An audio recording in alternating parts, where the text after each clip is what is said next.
The following podcast may contain adult language and an abundance of salt, so get ready, nerds, because we're talking the greatest Kurt Russell westerns of all time.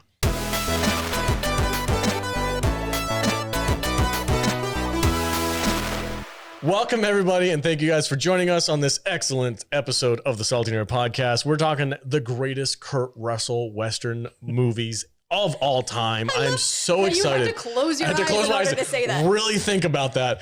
I'm very excited for this episode because I literally gave my podcast mates PTSD because I chose the most gruesome Western I have ever seen in my life. You didn't give me PTSD. Well, that's good because you're not a weak bitch. I know, I saw it coming and I went like this. Okay, I'm good. So on today's list, we have the classic Tombstone, followed by one of the cooler Kurt Russell Western movies by Quentin Tarantino, The Hateful Eight. And finally, the most brutal movie I've ever seen, Bone Tomahawk. So get ready for that today. I'm joined as always by my fantastic panel of nerds. Matt Vader's here. Welcome, sir. Hey, man. So I have a little bit of an issue today. What's the matter? We could probably spend 3 hours on every single one of these movies. Probably. So doing like 20, 25 minutes on each one is not going to do any of them really any justice. But we're going to try. Okay. So yeah. Good picks this week. I appreciate the disclaimer. Yeah. Oh, this is a great week. Yeah. I've been wanting to do a Western week for a long time. Judah's also here. Hello. How are you doing? I'm good. How are you? Great. And Matthew Kadish. Yeah, so Kurt Russell's mustaches in each one of these movies is epic. And I if there's one thing I like staring at on a big screen, it's the mustache. We're going to need at least half of the episode to talk about mustaches. An abundance of exceptional facial hair in this. Yeah. Especially Kurt Russell. Kurt Russell can grow the best freaking facial hair, dude. Like, it's incredible. In Tombstone, one of the movies we're going to be talking about, the director required all the facial hair be real. Excellent. Good for him. Yeah, for sure. Sam Elliott's mustache is real. Oh, yeah. Have you been watching 1883? Oh, hell yeah. Fuck yes, I have. I've been falling asleep weekly. It's been really good. All right, guys. First movie on our list is Tombstone. We're going to take a quick break. We'll be right back, and we're going to dive straight into it. Welcome back, everybody. Hey, if you guys want to support the podcast and get on board with this ultra special giveaway that we're doing, we have an exclusive t-shirt that is limited edition and limited access for Buffy the Vampire Slayer fans for our Buffy week that we're doing for our patrons. You guys can go to saltynerdstore.com and head over there and you can find our Buffy the Vampire t-shirt that says "Bite Me" and it has a picture of Buffy on it. It's limited edition. We're gonna get rid of it after the end of February, I think, and that's the only time you can get access to it. So if you are a fan of Buffy, or if you just want to support the podcast and get some really cool stuff in return, go to saltynerdstore.com and hop on to that special edition t-shirt.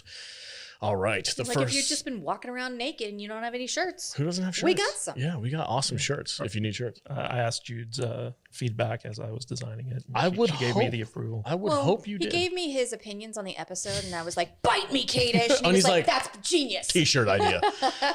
All right, Jude. First movie on our list, Tombstone. Take it away. 1993 Tombstone, rated R, with a runtime of 2 hours, 10 minutes. This had a budget of $25 million. What do you think this brought into the box office? $25 million was the budget? Yes. That's it? Yes. Wow. I'm going to say it made 1993. Yeah, but that's not a lot.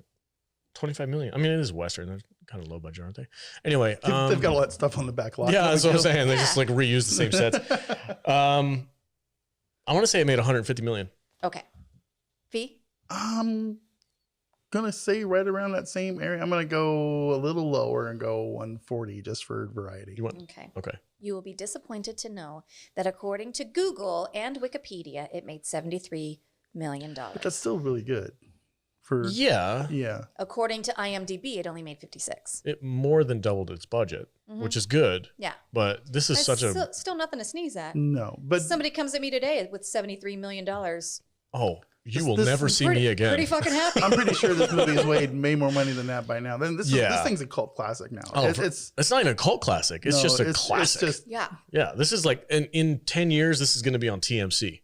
Squad. Or TCM, sorry. It might already be in. Turner Classic Movies. What does it say? Me and Tom both have the same You shirt. changed your shirt? I did. That's a dope shirt. I like Thanks. that. This is one of my favorite movies of all time. Yeah.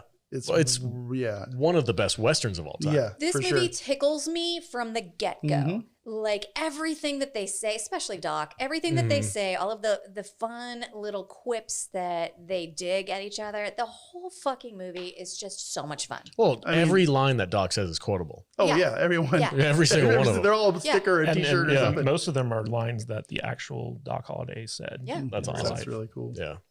Yeah, this like it's funny because I watched this movie this week and then like immediately went on like this weird deep dive into Old West history. I was listening to like podcasts about Wyatt Earp and like downloading audiobooks on his life and shit like that. It's I don't know, man. I love this era.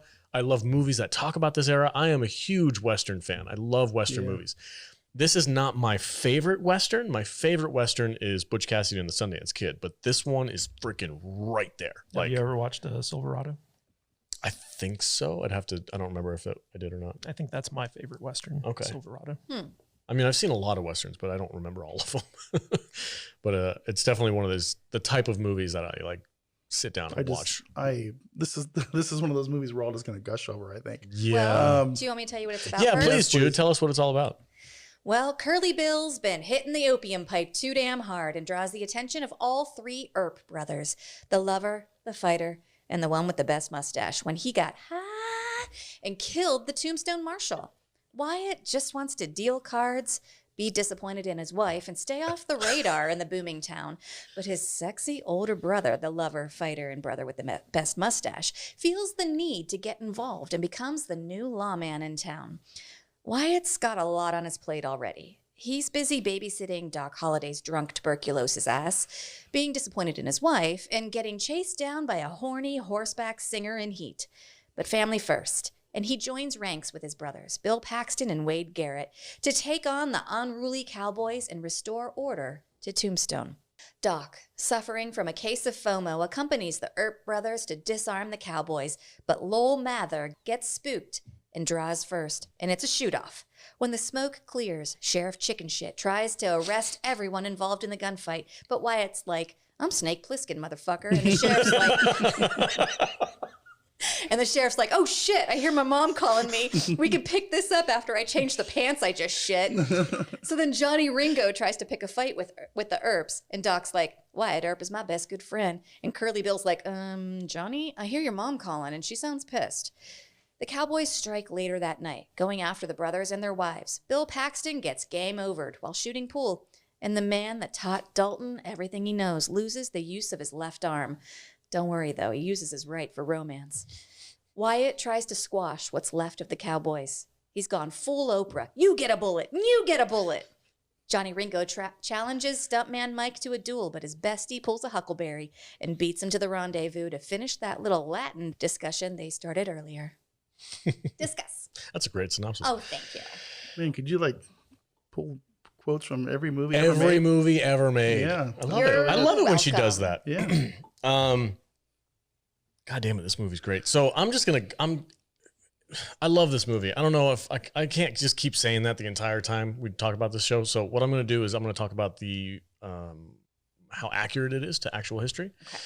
Okay. That'll be interesting. The events of the movie do happen in real life, more or less to the way they show up in the movie. But what was different to me, what I learned this week for this podcast was that Wyatt Earp was kind of like not a good dude. He was a pimp. He was a hard-hitting, knuckle-first kind of guy. Cheated at gambling. He cheated at gambling. He's for sure whitewashed in history. Yeah, what I found the most interesting thing was Curly Bill, who we see Wyatt Earp go after the death of his brother. Apparently, Wyatt Earp had a bounty on his head during that time, and Curly Bill got hired by a marshal from another state to kill Wyatt Earp. So it wasn't just that he was like part of this gang that Wyatt Earp had to take out. It was like you got a bounty on your head and you have a bounty on your head. Like everybody was just like real bad.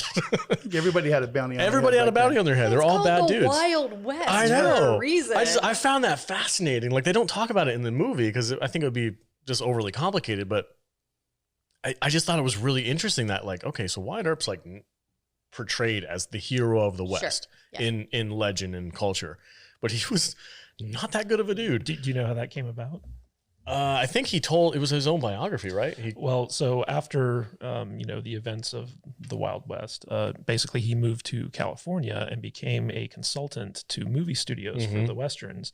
And it was his stories about like his exploits to studio executives that allowed him to kind of rehabilitate his image and create this legend around himself. And he became friends with like John Wayne, and John Wayne based like his iconic walk on Wyatt Earp and things of that nature. So like apparently, like it's been confirmed historically, Wyatt Earp was not a good dude, but he was really good at kind of like rewriting history and getting it out there. Yeah, exactly.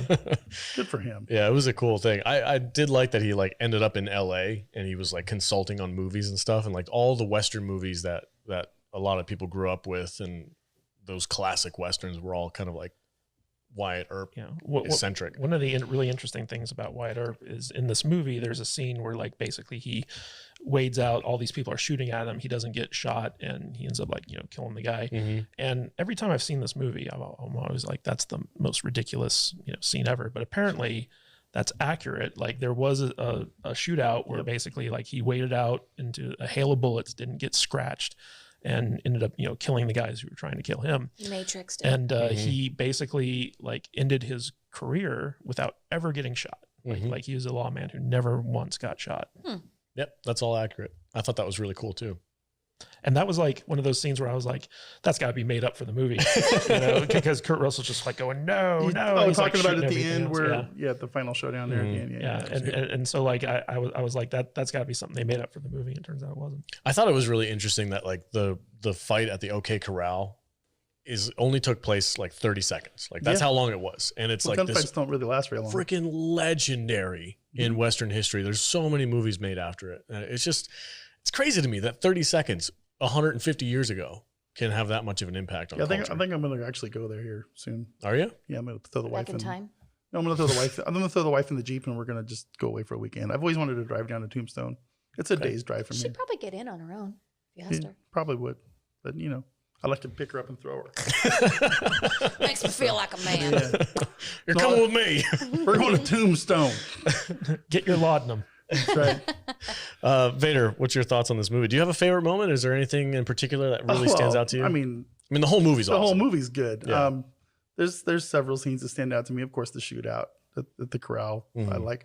I've always liked the scene where he comes in to and he has the confrontation with the poker dealer or whatever. Fat at the very beginning of the movie, where he like Billy Bob Thornton, where he gets his steak. Yeah. Fat Billy Bob Thornton. Yeah, it's just that's Billy Bob Thornton. That's Billy Bob Thornton, bro. It's really hard to recognize. I know. And it's just funny how that whole thing goes down. And then he comes out and they meet Doc. Yeah. And he comes out with his shotgun, and it's just the whole thing, just kind of the way the whole It's like, you're gonna put that fucking thing down or what, bro? They just set these characters up as such badasses, dude. And just the way Kurt Russell plays Doc. Not Doc. I'm sorry. I'm having a couple of drinks. As Wyatt, he's such a straightforward, don't fuck with me kind of guy, or I'll mess you up. You just don't. You don't mess with. Don't mess with him. He's like, you only got to. What do you call his pistol? Skin that smoke wagon and see what happens. I'm like, yeah. That whole conversation was so hot. He's like, yank it, son. Yank it. And I was like, fucking yank it. You're going to do something? You're going to sit there and bleed. I love how they set the cowboys up at the beginning when they go and they mess up that Mexican wedding. Yeah. They just... That was brutal. Like, man. Dude, and even when Ringo shoots the freaking priest. Oh, yeah. And Curly Bill's like, bro, what did you just do? Shooting the priest? Damn. And then he quotes the Bible immediately afterwards, like a freaking badass. Yeah. Dude, this whole movie is intense. Yeah. I love it. Jude, what's your thoughts on this thing? My favorite scene is when Doc and Ringo meet, and Doc's like, I think I hate him. No, I'm sure I hate him. Because he's like trying to one up Johnny Ringo, and he starts talking in Latin, and Johnny Ringo's like, yeah, I'm an educated man too. I'm gonna talk right back at you. I know what you just said. So then he starts like flipping his pistol, and Johnny Ringo's like, I'm the best gunslinger around. And Doc's got his gun on him, but he doesn't even draw it. He does the exact same routine with his cup of ale that he just finished slinging back. He's a badass. And the first thing he says in Latin is "in vino veritas," which means in wine there's truth. That's awesome. I didn't know that. That's good. That's going to be a t-shirt. I'll wear that. Yeah. She said as she slurps Her drink. alcohol. Yeah. No, that whole scene was great with Ringo and Doc Holliday. Doc Holliday is a fascinating character too. Like I said, I went on a real deep dive with his freaking characters in real life. He was a dentist. He was a dentist. And then like, I don't know if they figured out why, just something changed in his life and he completely just walked away from being a dentist and went straight to gambling, gunslinging. Well, he got consumption. Did that happen after or before he stopped being a dentist? I think that happened, and it caused him to stop being a dentist because You can't work on people. You can't be doing like okay. like medical When you're stuff. a lunger. Yeah, longer. The thing that I heard, it wasn't really stated like specifically whether or not he left dentistry and then got tuberculosis or if it was the other way around, but that makes sense. He fell in with Kate and her not bustle wearing ass, and he was like, "How lewd! I think I'll follow you around." Doc Holliday's a fascinating character though. He's so cool in this. And shit, how can I cannot remember his name? The actor. Val Kilmer. Val Kilmer, thank you. Val Kilmer was I perfect. Oh yeah, I he think was this awesome. is the role that he's like the best known. This is Pete Kilmer. Yeah. For sure. Yeah. Well, he even talked about that in that documentary that we cried after watching. Brutal. It's the second time. That's a brutal. Why do you keep thing. spilling whiskey? I'm just gonna drink it because I keep knocking it over. So Is that cowboy whiskey? it's cowboy whiskey. There we go. All right. Yeah, there you go. Sorry. You're a daisy if you do. You're a daisy of type. There's just, You guys know what huckleberry comes from? Yes. Oh, please tell us. Why are you so rude? I don't know. I will. Thank you for asking. He's your huckleberry. Man. I guess, man. He's just over here like, yeah, please tell us more about history. Yeah, it's not actually called huckleberry. It's called something else, but it's like the pallbearers. Yes. Yeah, it's a pallbearer. Well, what we now call is a pallbearer. I'm gonna have to correct you guys. Of course. I'm just gonna go lay under the table. Well, there was a debate about whether or not at the end of the movie with the final showdown with Johnny Ringo, that Doc Holliday says, "I'm your huckleberry" or "I'm your hucklebearer," and the term hucklebearer is basically like another term for pallbearer. But huckleberry is actually one of those things where it stands for "I'm your man," and the reason I know this is because I did research into it for my book Lawmen. Okay. And basically, you would pick wild huckleberries, like and give it to your sweetheart to say like "I'm your man." Right. And so like when you say "I'm your huckleberry," it's like "I'm your man, I'm the guy for the job." And so when Val Kilmer comes out and he's clarified, I think in his autobiography, that in the script it said huckleberry. And so like he says huckleberry in the movie, not hucklebearer. And so like when he's like, "I'm the man for the job of killing you," and that's the genesis of the line. See, I never knew that was a that's a real thing. I mean, I never knew that it was a thing, whether he was saying So huckleberry or hucklebearer. hucklebearer, It doesn't make any sense. it's changed to pallbearer now, but back in the day it was hucklebearer. And what I always thought he was saying was like, "I'm going to be the man to carry you to your grave." Yeah. Like I'll be the dude who kills you. I mean that was the debate as to did he say huckleberry or hucklebearer, and in the script it's huckleberry. It's been confirmed. I thought that was just slang for hucklebearer. I thought the same thing. Interesting. That was very slurry. I thought the same thing. I thought the same thing. That freaking cowboy whiskey, man. I'll tell you what. He ain't gonna bow, is they? I kind of want. Does anybody else want freaking fashion to go back to these days? no. I do, dude. Look how I don't even badass want to everybody wear looks. pants. I'll go get you a corset right now. Not a corset. You know what's funny about this is that so the filmmaker, the director of this movie, required everyone to wear period accurate stuff, Right. and so they were wearing wool, outfits and Jesus, stuff yeah. like that in the Arizona heat, and the actors were all just miserable, and they were like, Yeah. no wonder everyone was so violent in the old west. They were all so uncomfortable. I don't know, man. They look great, dude. The vests with the shirts and the freaking the hat. Oh, yeah. Like it looks great, dude. The Russell stash. I was born in the wrong freaking decade, man. So there's actually a really interesting story behind the making of this movie, if you guys want to hear it. That's exactly why I hired you. Go ahead. So one of the really cool things about this movie is the cast, right? Right. And there's like an amazing cast in this. And at the time, like these actors weren't quite at the caliber that they later became. I mean, Kurt Russell and Sam Elliott and people like that, obviously. But you see a lot of like kind of smaller actors that went on to become bigger. And one of the reasons for that is because initially this movie was written by a man named Kevin Jarre. And Kevin Jarre was going to have this be his directorial debut.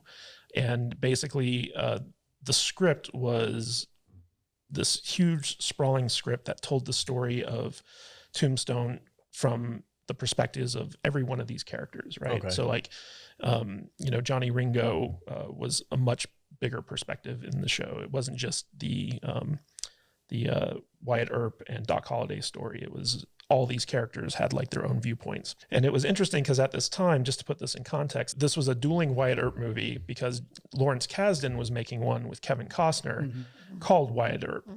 And that actually ended up coming out a year after this one. This one beat it to the theaters. Dennis Quaid plays Doc Holliday in that. Yeah. Okay, I gotta go watch that movie now. And so like at the time, this was like the lesser of like the Wyatt Earp movies because the Lawrence Kasdan one, like Kevin Costner was like really big at the time. And it was expected to be like Oscar bait and all this other stuff. And so when this one came out, everyone was just kind of like, this is the stupid Wyatt Earp movie. And it actually, Au contraire. it actually got like way worse reviews because I remember when this came out, but like over time it's become like, the winner in that because no one fucking cares about the Wyatt Earp movie that Lawrence Kasdan did. Yeah. But getting back to this, so basically Kevin Jarre wrote this huge script and he started directing the movie, and it was going to be his directorial debut. And he directed the scenes that had Charlton Heston in them in this movie. But he was so inexperienced with directing that the shoot like fell like a month behind schedule under him. And so Hollywood Pictures had to come in and fire him from the directing gig. And so they brought in this other guy based off the recommendation of Sylvester Stallone. His name's George P. Cosmatos. And he was the director of Rambo First Blood and Cobra.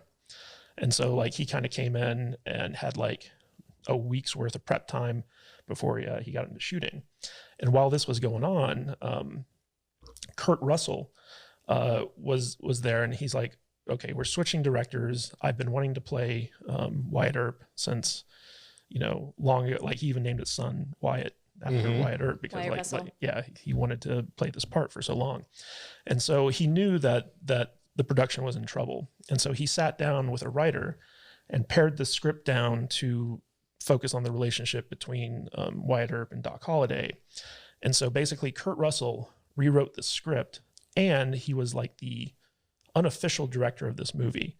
Like Cosmatos came in and he kind of like ran the production, but Kurt Russell was really the one who was telling the actors what to do, was planning out the shot list and all this stuff. So he ghost directed this movie, but both him and Val Kilmer have come out publicly and said this. And so like, this is actually a Kurt Russell film from top to bottom. He stars in it. He wrote it. He directed it, but he doesn't get any of that credit. And so like this movie and how good it is entirely attributable to Kurt Russell. I had no idea. That's freaking dope. Good for him. Hell yeah, dude. Kurt Russell's awesome. Love That's why Kurt we Russell. dedicated this entire week to him. I like it when we do that. Yeah. When we have like actor weeks. I do too. We don't do it as much as we used to, but it's still fun to do. It is fun. All right, bud. Give me your final thoughts on Tombstone. It's are we like giving our? I mean, we grades could and gush stuff? over it for another hour, Yeah, we or we can. could just polish this up. What do you want? I mean, I have no salt for this movie. This is a 5-star. This I don't know. Give me 30 seconds to think about it. Okay. This is one of those movies I can turn on and I can watch to the end, and it doesn't matter what part of the movie I'm starting at, and whether it's from the very beginning or, if there's 5 minutes left, I'm always going to watch it. It doesn't matter.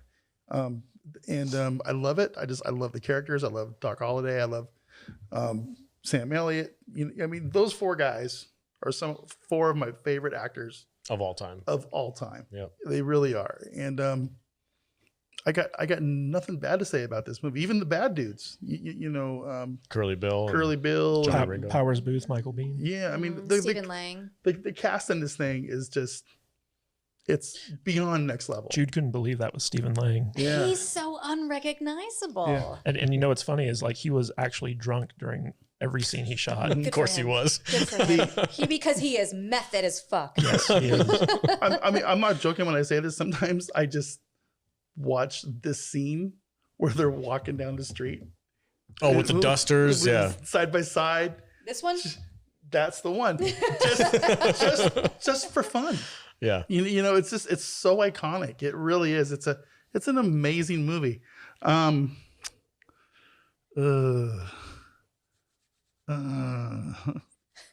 so fucking excited right now. It's okay. Man, Take a deep breath. Clench your butt. is there anything bad in this movie? No. Really? Not really. There's really no. I mean, if you really wanted to get... I can't think of any salt about this movie. I mean, every time I watch it, I see something new that I think is cool. Same. Half star for Jason Priestley. No, I even like him. he doesn't bother me. He's such a minor role. Okay, fuck it. I'll do it. 5 stars. Yes! Let's do it. Whatever. It's fine. Yeah. Yeah, I'm in. I'm in. shook. I'll add it to the list. I love it when I can get you 5-star movies, Yeah, man. I mean, That's dope. I was sitting on 4.5 anyway, but I'm just trying to go through my head about what is not good about this movie, and I just can't think of There's anything. Not anything not good about I this really movie. can't think. I love the last 20 minutes are so good when he just like just goes on the Just rampage? like when he drops his family off at the train and just fucking blasts that dude. It's like, you tell your friends, well, I'm coming. And hell's coming with me. It's like, oh my God. It's like my blood pressure gets going. Yeah, I'm like, dude. Yeah. It's just like, and then the music starts and they got And they're just- Hell Riders on the. It's a murder God. montage, bro. It's so good. It's so good. Yeah, there's nothing bad about this movie that I could think of. I love it from the beginning to the very end. Cool. I almost cry when Doc's in the hospital. When Doc's in the hospital. That didn't happen in real life. But I know. Yeah. But it's well played out. Yeah. Yeah. So yeah, it's good stuff. Go ahead, Jude. What do you got? Is it a 5-star? I think you know where I'm going. Okay. As she points to her boobs. Here are my bosoms. So there are just so many little things that I love about this movie, and something that I catch that I didn't see before every time I watch this movie. I think one of the things that makes it even better is that this came on the heels of a Kevin Costner Wyatt Earp movie, and nobody remembers that fucking movie. I love little things like little Vegas lore where there's like, I think it's like a saloon or something that's called the Crystal Palace. And like here in Vegas, we have like the roller skating ring. It's called the Crystal Palace. Like little things like that is just endearing to me. Every single thing that comes out of Val Kilmer's mouth is gold. My boyfriend, Sam Elliott, is in this, and he has the best mustache. Yep. And then and he's such a romantic, like the whole time he's like his wife is like, me and my man are going to go have fun. And I'm like, girl, get that dick. And like, even as he's like laying on a couch with like, he just lost the use of his left arm because he got shot in a duel. He's holding his wife and saying, don't worry, Allie girl, I still have one good arm to hold you with. Yeah. Oh, That's real. I know. Like that actually happened. He got shot and his arm almost fell off because the shotgun blew right through it. And he stood his ground and walked back to the saloon where his brother was and had them help him. There's just so much good shit in this. Yeah. And the fact that like, what's her name? Jackie, I don't The know. actress? The singer lady? Yeah. Dana Delaney. Yeah. Yeah. She's like chasing the shit out of Wyatt Earp, and he like I can see like that this was one of those Wyatt Earp like how about we say this instead, like she was so chasing him, and he was like, no, I'm married, get out of here, and she's like, but I want that dick and my horse is in heat, and that means I gotta chase you down, and he's like, well, what can I do? And it's just funny because clearly he married the wrong person and he's very disappointed, but what can you do but go leave your wife for a fucking singer? His wife's dying though, isn't she? She was a drug addict. She's just a drug addict. She's an opium head. Yeah. That's what laudanum Laudanum. is. It's opium. Yeah, well, they said it was opium. Yeah. And they were like, be careful. For headaches. She's like, be careful how much you take. And then she just downs the whole bottle. It's the same shit they used in Bone Tomahawk that we'll be talking about in a bit. I mean, I can relate. Yeah. I mean, Yeah, I get it. What's your If star I rating? was alive in the old Wild West, I'd be hitting the either the opium dens or the laudanum bars too. How crazy was it that Billy Zane was in this movie? I love Billy yeah. Zane. I love Jason Priestley, and I love the love connection between Jason Priestley and Billy Zane. Like Jason Priestley's like, he's just A beautiful man he's a trying to bring beauty to the world. beautiful, amazing, wonderful man. And then God. Billy Zane fucking dies, and Jason Priestley's like, oh my God. I've seen so much death, but this guy had spark. He's got dreamy I mean, eyes. He's just like, oh. I mean, think about it though. I mean, you live in this shitty ass, dusty, lawless, gross ass, cardboard made up fucking town Yeah. in the middle of nowhere. I feel like I'm in the middle of nowhere now. Yeah. Imagine what it was like 100 years ago. Seriously, you had nothing You- but we- fucking death on the horizon. I mean, we couldn't drive to LA in 4 hours like you can now. You were stuck there. Yeah. Mhm. You were stuck there in this shitty fucking little. You had cards Dusty and desert laudanum, town. and that Yeah. was it. I mean, there's no way I would ever be able to live like that. There's no Oh, way. I would do it in a So heartbeat. you know, These people something. getting dressed up and going to the theater, Yeah. that's an event. So some you know civilized thing comes to town. I can imagine Yeah. somebody would get a little bit enamored with some things. And these you know? dumbass cowboys shooting their guns Yeah. into the ceiling, That was- ruining it for that was, everyone. That was so Yosemite Sam when they do that shit. I love it. 5 stars. Yeah. 5 stars? 5 stars. All right, I'm with Yeah? you. Nice. Wow. All right, Kate. Is it a 5-star movie? Not to me, no. Of course. And that was a review of Tombstone. Stay Sacrilege. salty, my friends. So the standout for this movie, and I think one of the things that has helped it stand the test of time, is Val Kilmer's portrayal of Doc Holliday. Mm-hmm. But originally, William Dafoe was supposed to play that part. And it was his involvement in The Passion of the Christ, where the studio was like, he's too controversial. We're not going to put him in a movie. And so Val Kilmer got cast. And Kilmer, this is his best performance, like hands down by 100%. anything. Oh, yeah. Like he basically, he created this character. He added all these little flourishes to it. In his deathbed scene, he had them fill the bed with ice so that he would legitimately look like, you know, he was suffering and shivering and stuff like that. So talk about method. So this is really like Val Kilmer's movie, in my opinion. And he's very good in it. Like that little wink he gives the guy before like they start the shootout at the, like he improvised that. Kurt Russell, being the director, kept it in. So like there is a lot of stuff to like about this movie, but overall I just feel like it's a 3-star film. Like it's just an enjoyable movie, but I don't feel like it's a classic. So I'm going to go get my gun. Jeez. You thought you were getting married. I think you're dead wrong on that Oh, one, man. bud. Holy shit. I thought like maybe 4, I'd be like, okay, I can Yeah, see I would it. have mean, been okay with you giving it a 4. But I fucking anticipated 3? him being wrong, but just not this. We're not used to seeing Kadish being this wrong. Jesus. I mean, I've seen this movie a number of times, and don't get me wrong, I like it. I just don't feel like it's as good as you guys make it out. You're to not be. into Westerns very much, are you? this thing gets better every time I watch it. I actually really enjoy Westerns, but like I said before, when this movie came out, the critics all kind of like lambasted it as being like the lesser of the Wyatt Earp movies. Mm-hmm. And I can see that because in reworking the script for this movie, it didn't like the whole montage sequence, like after the OK Corral, I feel like this movie kind of like takes a turn Yeah. and it becomes a little bit too Hollywoody as opposed to authentic. And so like, to me, like it's just more of a popcorn movie than anything. I'll say this. I can appreciate Matt that he grades movies from a different perspective than I do. I grade movies on how they make me feel. Right. You know, on my experience from the movies. He grades them from more of a technical aspect, and that's cool. That's fine. That's fine. But this movie to me, just It's wrong, but it's fun. for sure. you know, it's just it's a good movie. I don't see the Hollywood version of great. like what you were commenting on, like how they just kind of went a little bit too Hollywood with it. I think this whole movie is Hollywood. Yeah, I feel the Because same like way. Yeah. Wyatt Earp and his family showed up, and it's a mining town. Tombstone is a silver mining town, and it only lasted a very short period of time. It was like 20 years that it was around, and after that, it's still there. I know, but after the silver disappeared, it just gone. Like everybody Yeah, left. It yeah. was a ghost town. They put up a 7-Eleven. Yeah, that was There's it. like TikToks of people living in that town now, and they're just literally like walking through deserted mines Yeah. and shit. Probably a truck stop. Probably, yeah. But what I'm saying is like Starbucks. when they showed up there, they didn't like go down to a saloon and just start making bank. Like the whole family, the Wyatt family showed up, was like, got into mining for a short time, couldn't make money doing that. They got into something else, couldn't make money doing that. They like bounced around. They were not rich people like they kind of portray them in this. Like, well, they made a shit ton of money and then they're good. So like, I think the whole movie is kind of like a Hollywood version of what happened. So I don't really feel like I do like how they keep trying to like recruit Wyatt Earp to be like the sheriff, and he just keeps telling him to fuck off. Yeah.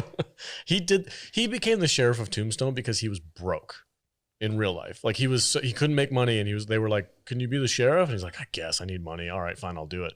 So like, I can't hold that against the movie because the whole movie is like that. I will say that I think that the movie deserves an extra star just for the mustaches. So 4 stars.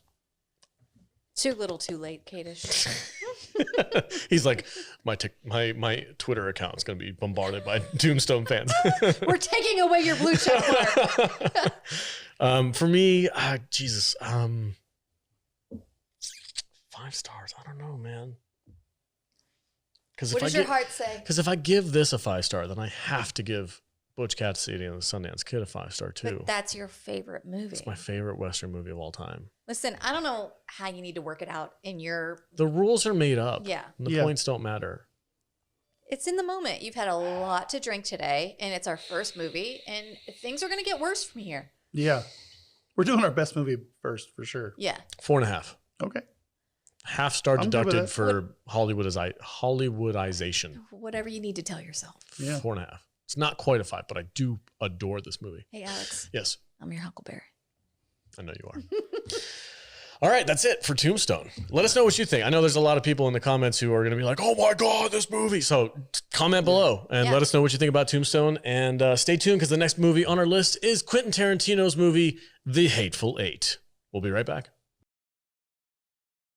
Welcome back, everybody. Hey, if you want to support the podcast and download an awesome mobile game, go to saltynerd.com/DC to download Dragon Champions. It's a game that is working in collaboration with us, and it's a lot of fun. Kadish is like the master class of Dragon Champions. He's the highest level you could possibly get, which is weird. He's been playing it for a long time. You know, every time you say that, his head gets a little bigger, but it's okay though, because that's his gig, man. I mean, Dragon Champions supports us as a podcast, so we want to return the favor. So go to saltynerd.com/DC, download it. You can use the promo code SALTY to get a couple extra perks when you first start out the game. It's Kadish, can you kind of describe what it is? You're better at it than I am. Yeah, it's a hero collector game. It's free to play. It's kind of in the vein of World of Warcraft. It's in a fantasy setting, and basically your goal is to collect as many heroes as you can and upgrade them so that you can unlock greater rewards. So you can go on raids, and you can even fight against other players in different tournaments and PvP and stuff like that.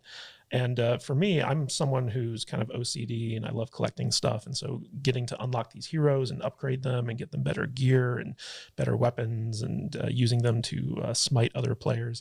It's a very satisfying game, and it's a whole lot of fun. I highly recommend it. I've been playing it since launch, and got the highest level possible, got all the heroes unlocked, and now I'm just trying to get them to their max levels. Vader, when you get to level 80, whatever the hell, I want you to go up against Kadish. And I want a live stream of you two fighting each other in Dragon Champions. I'll just push auto play. And then we go.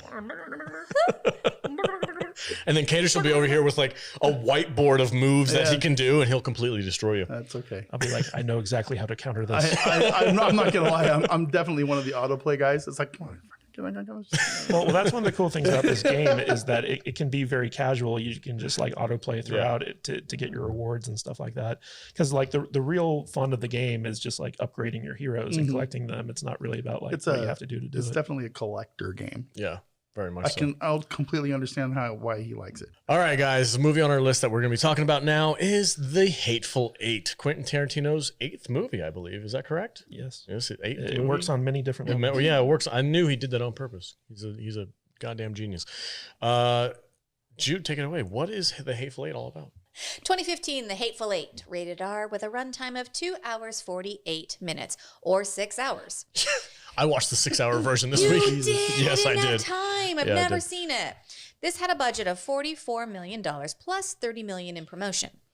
What do you think this brought into the box office? have no idea. I don't know. Just 120 B? million.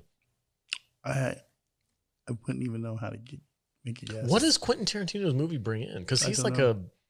he's not like a main. Well, he is kind of now a main. Yeah. This is just like 7 years ago. What was the budget? Budget of 44 plus 30 in promotion. Can you use it in a sentence? 70 million. No. 74, whatever. I'm going to say it broke 100. Okay. $156 million. Not Nice. bad, little movie. Nice. It's not a little movie by any stretch of the means. Not bad, long ass movie. All right, Jude, take it away. You ready? Yep. It's the dead of winter in Wyoming. There's a storm fast on the heels of a 6-horse carriage. Snake Plissken is transporting a dangerous single white female for bounty when he sees Nick Fury with his thumb out shaking his ass on the side of the road for a ride. Fury hitches a couple of dead bodies to the roof of the carriage, and the trio make their merry way toward Minnie's haberdashery. They get about 3 feet and then pick up another hitchhiker, Walton Goggins, the new sheriff of Red Rock. If Snake and Nick want to collect their bounties when they get there, they better give Sheriff Goggins a ride to the haberdashery. Once there, they find that some things are amiss. Minnie's not there, but her homemade stew is. The coffee tastes like shit. Sweet Dave's fat ass isn't in his regular chair, and some Mexican guy named Bob has been left in charge. Captain Ron is determined to keep Daisy Domergue alive for her hanging, and just knows that she's in cahoots with one of them there fellers up in the haberdashery. They're all stuck inside until the storm passes, so Jack Burton goes about disarming everyone, starting with that crazy son of a bitch, Mr. Blonde. They all make nice and comply and pass the time with some campfire stories. Turns out Brewster and Son was face-fucked and murdered by Nick Fury. Small world. While Daisy plays the guitar, someone poisons the coffee, and suddenly people start spewing blood. Nick Fury takes charge, and while he's working out the who's who Agatha Christie mystery of the snowed-in haberdashery, Channing Tatum in the basement shoots him in the dick. Turns out Daisy was in cahoots with all them fellers. They killed Minnie, Sweet Dave, and Zoe Bell, and have been lying in wait to set Daisy free. She tries to cut a deal with Sheriff Goggins, but he's pissed off about that poison coffee he almost drank and decides to carry out the hangman's justice himself. Discuss. Hated. Stop. Really? Stop. Before we start, there's a piece of trivia in this movie that I want to talk about. All right. Don't you dare mention that Martin guitar. That's mine. Okay. I know exactly what he's talking about. Thank you for warning me. Why don't you guys discuss this shit before we start recording? All right. Look, everybody loves Quentin Tarantino movies, I do not especially like this movie people. I like this movie. It's not my favorite. Okay. It's very overbloated. I agree. It's very self-indulgent. Oh, God. So self-indulgent. But I love every single character. And I want to quote the movie, but I fucking can't. We can't That quote. is a fair assessment. You can't quote a single line. I off this can't movie. quote anything in this movie, but I want to because it's all freaking Abraham Lincoln. the Abraham Lincoln, president of the United States of America. I fucking love that dinner You scene, dude. can quote this movie, but you shouldn't. Say goodbye to your waffles. Hey, man, my name is Bob. This thing just I was over there playing Silent Night the whole time. this thing just sweats Tarantino from Yeah, every it pore. does. 100%. And I just I 100%. don't That's an incredible way of describing it. Yeah. It literally sweats Quentin Tarantino. yeah It's just from every pore. oozing. Yeah, and it's just look, man, I love Quentin Tarantino. Quentin Tarantino. I love Kill Bill. It's one of my favorite movies. Oh, yeah, ever. for sure. I don't like Quentin Tarantino Western Quentin Tarantino. Okay. I guess I don't know how to say how I don't like this movie. I just don't like it. It doesn't work for me. It's just it's an hour too long. The dialogue is ridiculous. The way he just inserts characters in the 2 hours in and stuff. It doesn't work, man. I don't like it. I don't like it. I don't like whodunits. First off, and I know Matthew loves whodunits, and that's fine. I get it. But it just, I just felt like it was just a bunch of dialogue diarrhea through the entire movie. That's how I feel about it. I don't care if I ever see this thing again, and I'm certainly not gonna watch a fucking 6-hour version. I watched the 6-hour version. I wanted to. There I ain't didn't no have way. time. It was No way. okay. So I watched the 6-hour version because I hadn't yet, and I was like, well, now's Isn't a it really 4? Isn't it 4 It's episodes? 4 episodes that are each like an hour and 20 minutes long. But here's the thing, though, is this is what I discovered. So they say like, oh, this is a hour-long chapter, and there's 4 chapters or whatever. But literally, the opening credits for each and every episode is the same opening credits for this movie every time. And the opening credits for this movie is like 20 minutes 20 fucking minutes long. So there's literally 20 minutes of that music and a slow-mo zoom in on the guy in the cross thing. That's like the Jesus cross. Is that Jesus? Yeah. Okay. Oh, Sorry. yeah. No. When I went to Prime or whatever it was that we saw this, and I saw there was an option for the movie, which was 3 hours long, or the episodic, whatever Director's cut or whatever. Yeah. Keep in mind, you guys know how terrible I am with my time, and I went, "Holy fuck! I gotta watch this, and I still gotta watch Hateful Eight or Bone Tomahawk." I'm going, "I'm not gonna make it. I'm gonna have to call out sick this week. There ain't no way it's gonna happen." You have a panic attack every week. I do, Yeah. and I'm like, Jesus Christ! So it was just. Is this your first time watching this movie? Yeah. Oh, whoa. Yeah, it is. Yeah. And I hated way. it. I just hated it. That's crazy. Yeah. So Okay. I'm sorry. No, Watching Tombstone and then going to this, thinking, it was just. well, I think I've kind of come to the realization that Kurt Russell's not really the main character in this movie. No, he's not. No. Sam Jackson is the main character. So when he's in this movie, He steals the show. he's the main character. Yeah. For sure. It all revolves around him and who he's got.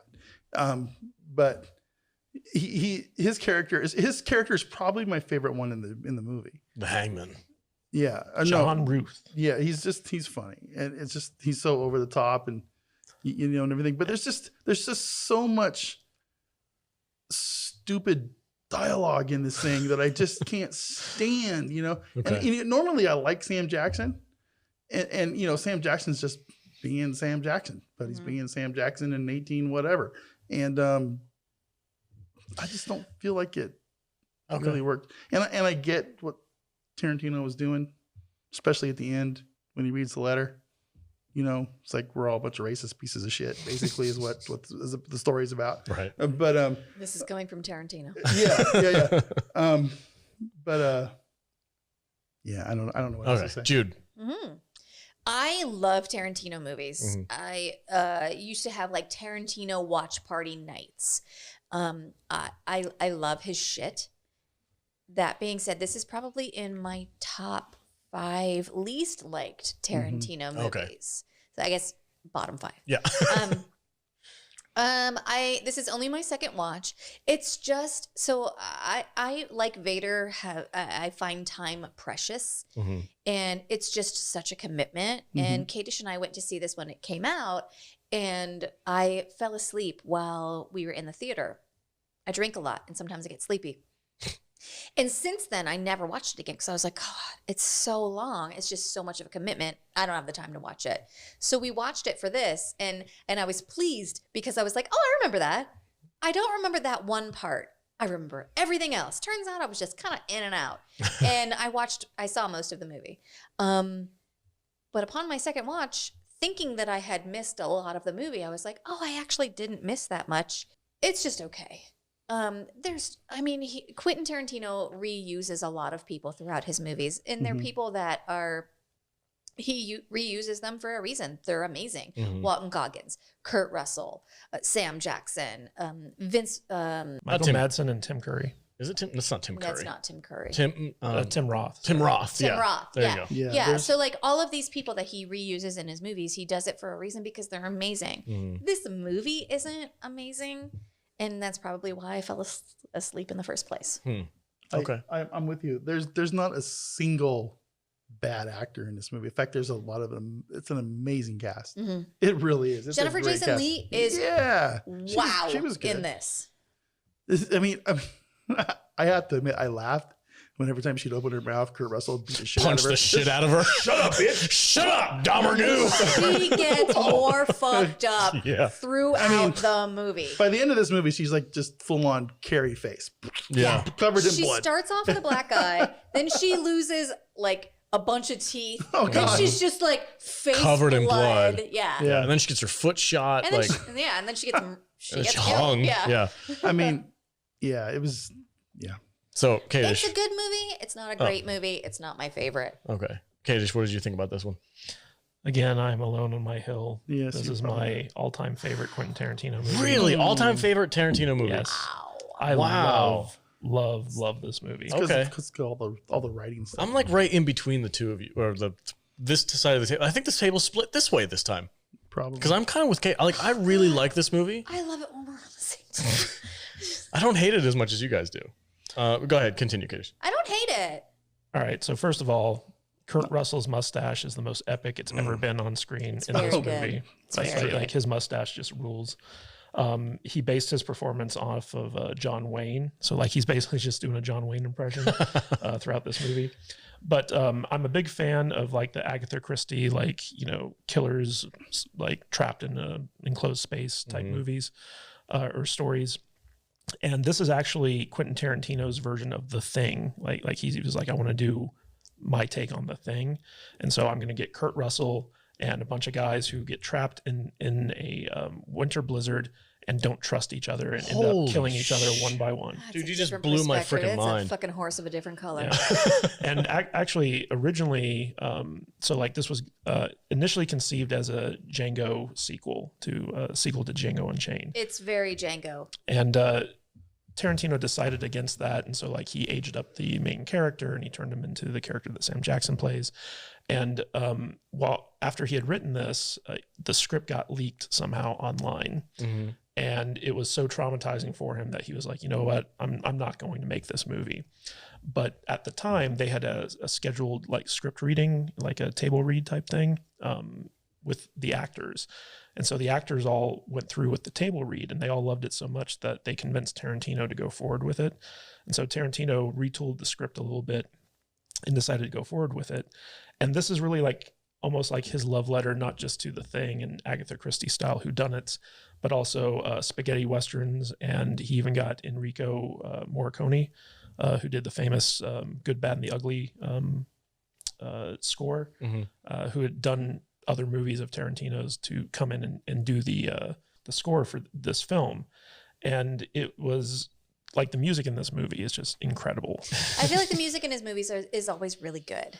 I always love the soundtracks. Yeah, but the thing I really love about this movie is that it follows kind of like the traditional Agatha Christie model of like you spend a lot of time with setup. About half the movie is just getting to know these characters and getting to see them interact with one another and kind of learning a little bit about them and coming to suspect each one of them. And then stuff starts going wrong. And then like all the trust breaks down and you're trying to figure out who's doing it. Sam Jackson plays like I guess you could call him the closest thing to the detective. Like, you know, like he's always like a step ahead of everyone else. He knows shit's going down from the get-go. Yeah, He's like, as soon as he arrives that at story don't add up, but I'm not calling you a liar yet. yeah, he knows It he's the got- smartest it character got a in the little show. bit ridiculous though. But This I'm sorry. This stew tastes like what's her face made it, and Minnie. she's stew. over on the other side. It's just like Fucking brilliant, blah dude. blah blah. I mean that's That typical man knows his Tarantino. But stew. Hold on, we're talking over each other too much. Go ahead, Kate. The thing that really stands out to me about this movie is that it plays out like a stage play would. Like it's very just kind of centered on the characters and the dialogue and their interaction with each other. There's not a lot of flash to this movie. He has like a chapter structure, but it's not like it's like crazy like a Pulp Fiction is, where it's like jumping around and stuff like that. It's just very straightforward and it's amazing. Like every character in this movie is so unique and brings something different to the table. Tim Roth's character, the Oswaldo, the hangman. So he is actually the grandfather or great grandfather of Michael Fassbender's character in the Inglourious Bastards movie. No shit. Yeah. wow, that's It's convenient. freaking awesome. and they also have red apple cigarettes or Yeah. red apple tobacco in this movie, and so like there's these like kind of like Tarantino verse. I love that connections. shit, Yeah, dude. me too. I nerd out about that kind of Yeah. stuff. And also like just every single interaction, like the scene between Bruce Dern and Samuel L. Jackson, where he baits him into like the shootout. That is That's the greatest. rough. That is the greatest moment in this movie. The That's part, the movie. That's the part of the movie I slept through I thought when we that was saw it like originally. the cringiest bullshit What? in the entire thing. No, dude, when he's baiting the general and he's telling the story, his story and about how he got his sucked on that big black Johnson because he that was that was warm. nonsense. Dude, that was the greatest. No, you're wrong. Okay, no, you're It not. was No, not. It was I'm not wrong. fucking Listen, awful. dude, this that was like I love Sam Jackson. Tarantino talking about Stop, dick stop. sucking in a fucking Western movie. All right, it was Listen, nonsense. dick This sucking makes Vader very uncomfortable. That's It fine. was That's fine. absolute bullshit nonsense. I love When- Sam when- Jackson. When I say this thing fucking sweats Tarantino, that's what I mean. Okay, that's completely It was- fine. it the was thing is insane. though is it's debatable as to whether or not that actually happened or if he just made that story up to Yeah, bait. for sure. I think he made it up. 100%. Yeah. But what I was gonna say is like this. I love Sam Jackson, and he's in pretty much every Tarantino movie. Yeah. This is the one where his performance outdoes all the other ones. Hmm. Like he's better in this movie than have- he is in Pulp Fiction. I have no problem with Sam Jackson's performance. I think he. I disagree. You disagree? yeah. The performances in this whole movie, they're all good. Right. I don't like the writing. Okay, we established that. Yeah. That's my problem. It doesn't make it. See, It that's doesn't work. the reason I love this movie though, is because it's pure Tarantino dialogue from beginning to end, and I love Tarantino's dialogue. And so, like, just watching this movie, like, I'm just enraptured by it every time I watch it. This is not a popcorn flick, It's so dude. funny to me how we're just like we're all over the place. So different. This is not a popcorn movie. I'm not quite as enamored as Kadish is, but I completely understand where he's coming from. This is a movie where if I'm going to watch it, I'm like, okay, I need to fucking sit down and have a bowl of chili and just be like, okay, I'm just going to. It's a cold movie. I love the mystery aspect to it. I love the whodunit aspect, and like a typical Agatha Christie, it's like they're all in on it. Yeah. I love like the reveal of Channing Tatum's character and how like I don't know, just the movie kept having these twists to it that I just loved. And Kurt Russell's death scene was crazy. In fact, there's a scene early on where he gets knocked out of the carriage. And he has this line where he's like, this bitch is going to rip my arm off. And then later on in the movie, she like cuts his arm off. And it's just kind of like that typical Tarantino foreshadowing type thing. And then her final death scene is her being hung by the neck and his arm is hanging from her. And there's so many things in this movie where Tarantino just kind of like lets the audience decide what's real and what isn't. Like, was Walter Goggins actually the sheriff of Red Rock? Let it go. Jude always used Walter to joke. Goggins. Yeah. Walter I want to call Walter Goggins Walter Goggers. So I always refer to him as Walter Goggers now. Goober I Gaggins. want to, but I don't. I want to get, that's like the one dude I really want to get on the show. Like, I would Right? love to talk to that guy. Dude, He's a really good actor. The Tarantino dialogue coming out of his mouth, it's dude. chef's kiss. Wow. We started off saying this, but like, I can't quote half this movie, but God damn it, is it so quotable? That whole thing about the Abraham Lincoln, the dinner scene. That's my favorite scene in this movie, is the dinner scene where they're all sitting down and Walton Goggins starts questioning about the Lincoln letter. And he's just like, his laughter is so obnoxious in that scene when he realizes that it was all just a farce. And Kurt Russell's sitting there is like, was all that true? Are you lying to me? He's like, goddamn right I am. I will admit that I did gain a little bit more of appreciation for him as an actor, because I've seen him in a few more things recently. You know, like Fat Man. Predators and Fat Man. Predators and Fat Man and stuff. Yeah. It's like he's got some range. Oh yeah. He really if you ever does. watched him Yeah, in The Shield or in Justified, like he's an amazing actor. But the thing I love most about this movie is that Quentin Tarantino did not have his regular cameo. Like, he's the voice of the narrator who kind of like chimes in. But every time Tarantino shows up in his movies as like his like little cameo appearance, because he thinks that he's an actor. Wait, hold on. Who was it? Quentin Tarantino. He was the narrator? Yeah. During the next 4 hours, Jody and the boys chucked the bodies down the well. That's his voice? That's his You voice. didn't pick up on that I did immediately? not. No, I did not. I didn't either. Yeah, Wow. every time I see Tarantino show up in his movies, it always takes me out of the film because he's such a bad actor. And he seems to get worse as time goes along. I don't know, dude. He did really good in Django. He pulled off. That he pulled off an was his Australian worst. accent.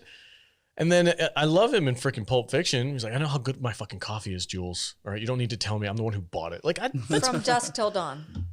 yeah, Dust Till Dawn, the psychopathic killer. Who likes feet? Well, that's not technically his movie. That's a Robert Rodriguez movie. He wrote the screenplay. True. Yeah. I don't know. Anyway, continue. Well, I'm just saying, like to me, like this is the best movie that Tarantino's ever made, and I love it. I could watch it 1,000 times. I have a technical question for you because this, to me, is one of the most beautifully shot Quentin Tarantino movies. Mm-hmm. It is, every frame is literally, It looks like Wyoming. Was it in Wyoming where they filmed it? I don't know. But I drove. Set in Wyoming. I drove through Wyoming like 6 months ago. I did too. I went in July. And yeah, it's something. It's barren. Wow. There ain't shit out there. Hard pass. But I love it. I want to go back. But like, I just noticed, like when I'm watching this movie, I'm like, it looks better than any of his other movies. Is there something that he did different? I know he used some kind of a film or something like that, right? It's shot on film. It's shot in super panavision, which is like 70 millimeter, and he used special anamorphic lenses that give you much wider real estate. So typical like letterbox, like widescreen is like 2.35 to 1 aspect ratio, which means that it's 2.35 times as wide as it is tall. Okay. With this one, it was 2.65 or 7.5. So like, it's just like way more epic in scope. And in fact, they had to spend something like $8 to $9 million, the Weinstein Company did, to fit a certain number of theaters with projectors that could actually natively project the 70 millimeter widescreen anamorphic cut of this film. So certain theaters, like for instance, the Alamo Drafthouse, when they projected this movie, they did it with the actual 70 millimeter film print using the correct projectors and lenses. So you got like the true super Panavision like look and feel to it. That's so freaking cool. So I can appreciate that. Yeah, I can definitely appreciate it. And you can tell the difference. Oh yeah. Like there's something special about this movie when you're watching it. You're like, this doesn't look like your average freaking movie. It's not the look of the movie. It's you just don't like how bloated it is. It's it seems very like bloated. Yeah. It's very self-indulgent. You want like I a feel. boiled down version of it. It's like I'm really my brain is conflicted with this movie because I like Tarantino movies. I like Pulp Fiction. I like the Kill Bill movies. I like, I can't think. What's your favorite Tarantino movie? Probably Kill Bill. Okay, mine's Inglourious Bastards. Yeah. I fucking I love like that one Inglourious too. Bastards. I mean, The thing is, though, do you look at Kill Bill as like one long movie or two separate movies? Two separate movies. Like I like See, Kill but Bill. it- I but like it's really part like one long movie. I like part one better than part two. I'll put it that way. Have you ever binged the both of them together? Yeah. Okay. Yeah. I haven't. I need to. Movie night. Anyway, what I was gonna say is like this movie, if I were to go out with you guys, let's just say we do like a salty nerd watch party thing. Like I would go down to that fucking theater where you can like order dinner and sit at a table and like just sit and it like you said, it's like a theater production. Dinner theater. Yeah. You sit at a table and you leisurely eat and drink and have a good time and have this as like a big show. Yeah. Like this is not like I'll throw it on in the background. It's not that type of movie. No, But- and I feel like that's a thing about Tarantino movies where you could also, I guess, like think of them as stage plays, and they would play like that. Yeah, especially this one. Especially this one, yeah. For sure. Yeah. And the violence in this movie, like, so like we're introduced to like the violence against women very early on. Oh, Jesus. But And the racism. Yeah, and the racism, but like that's a product of the time, right? But like once things start getting like bloody, like once like especially Kurt Russell's death scene, where he's like vomiting up blood and OB ends up dying and stuff like that. That poor bastard. And Pour one out for OB.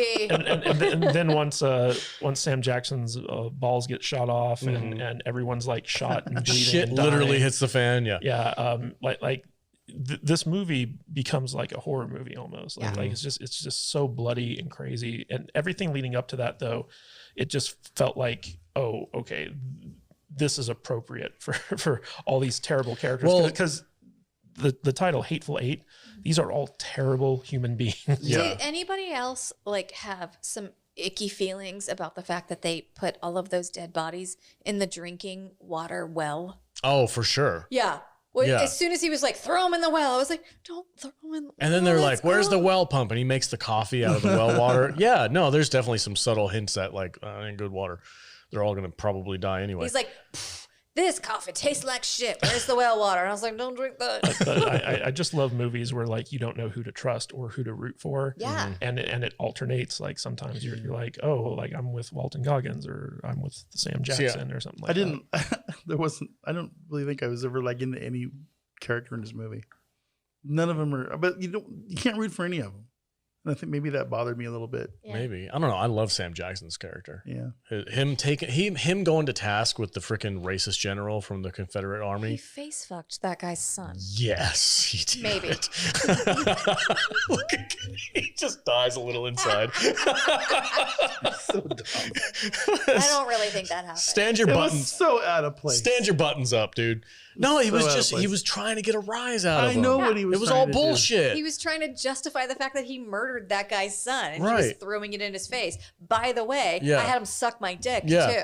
God damn Also, it. Colonel Sandy Smithers just like went along with the bad guys after they like slaughtered Minnie and like everyone who was at that haberdashery, Right? who was taking care of him while he was staying there. And so Yeah. like I feel like that was kind of like you know Even poetic more justice. justification. Yeah, for sure. I'm just going to go ahead with my favorite scene.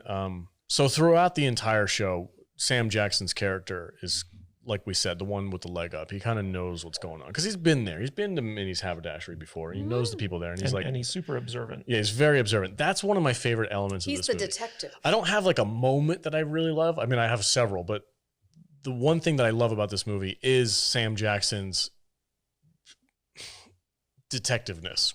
Is that a fucking word? Detective work? The writer over here is like, God damn it. Detecting?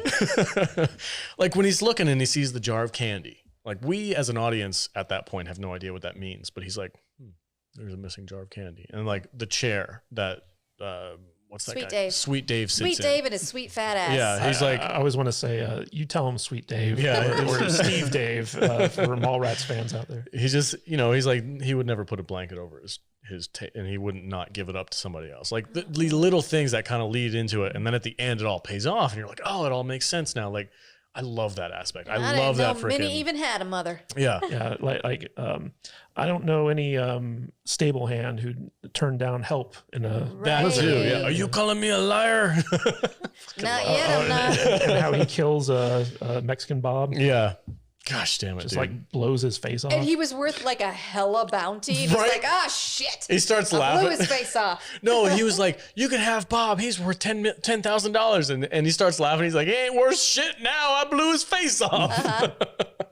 I love this movie, but I completely understand where you're coming from. Wouldn't bounty hunters who collect bounties for a living know who those guys are just by Not immediately looking at them? Not necessarily. necessarily. There's probably so many bounties It's the out. Wild West, like, bro. like Yeah. they had heard of all these guys, but they Yeah, didn't know what information they looked does not pass as freely as it does today. Yeah, I suppose.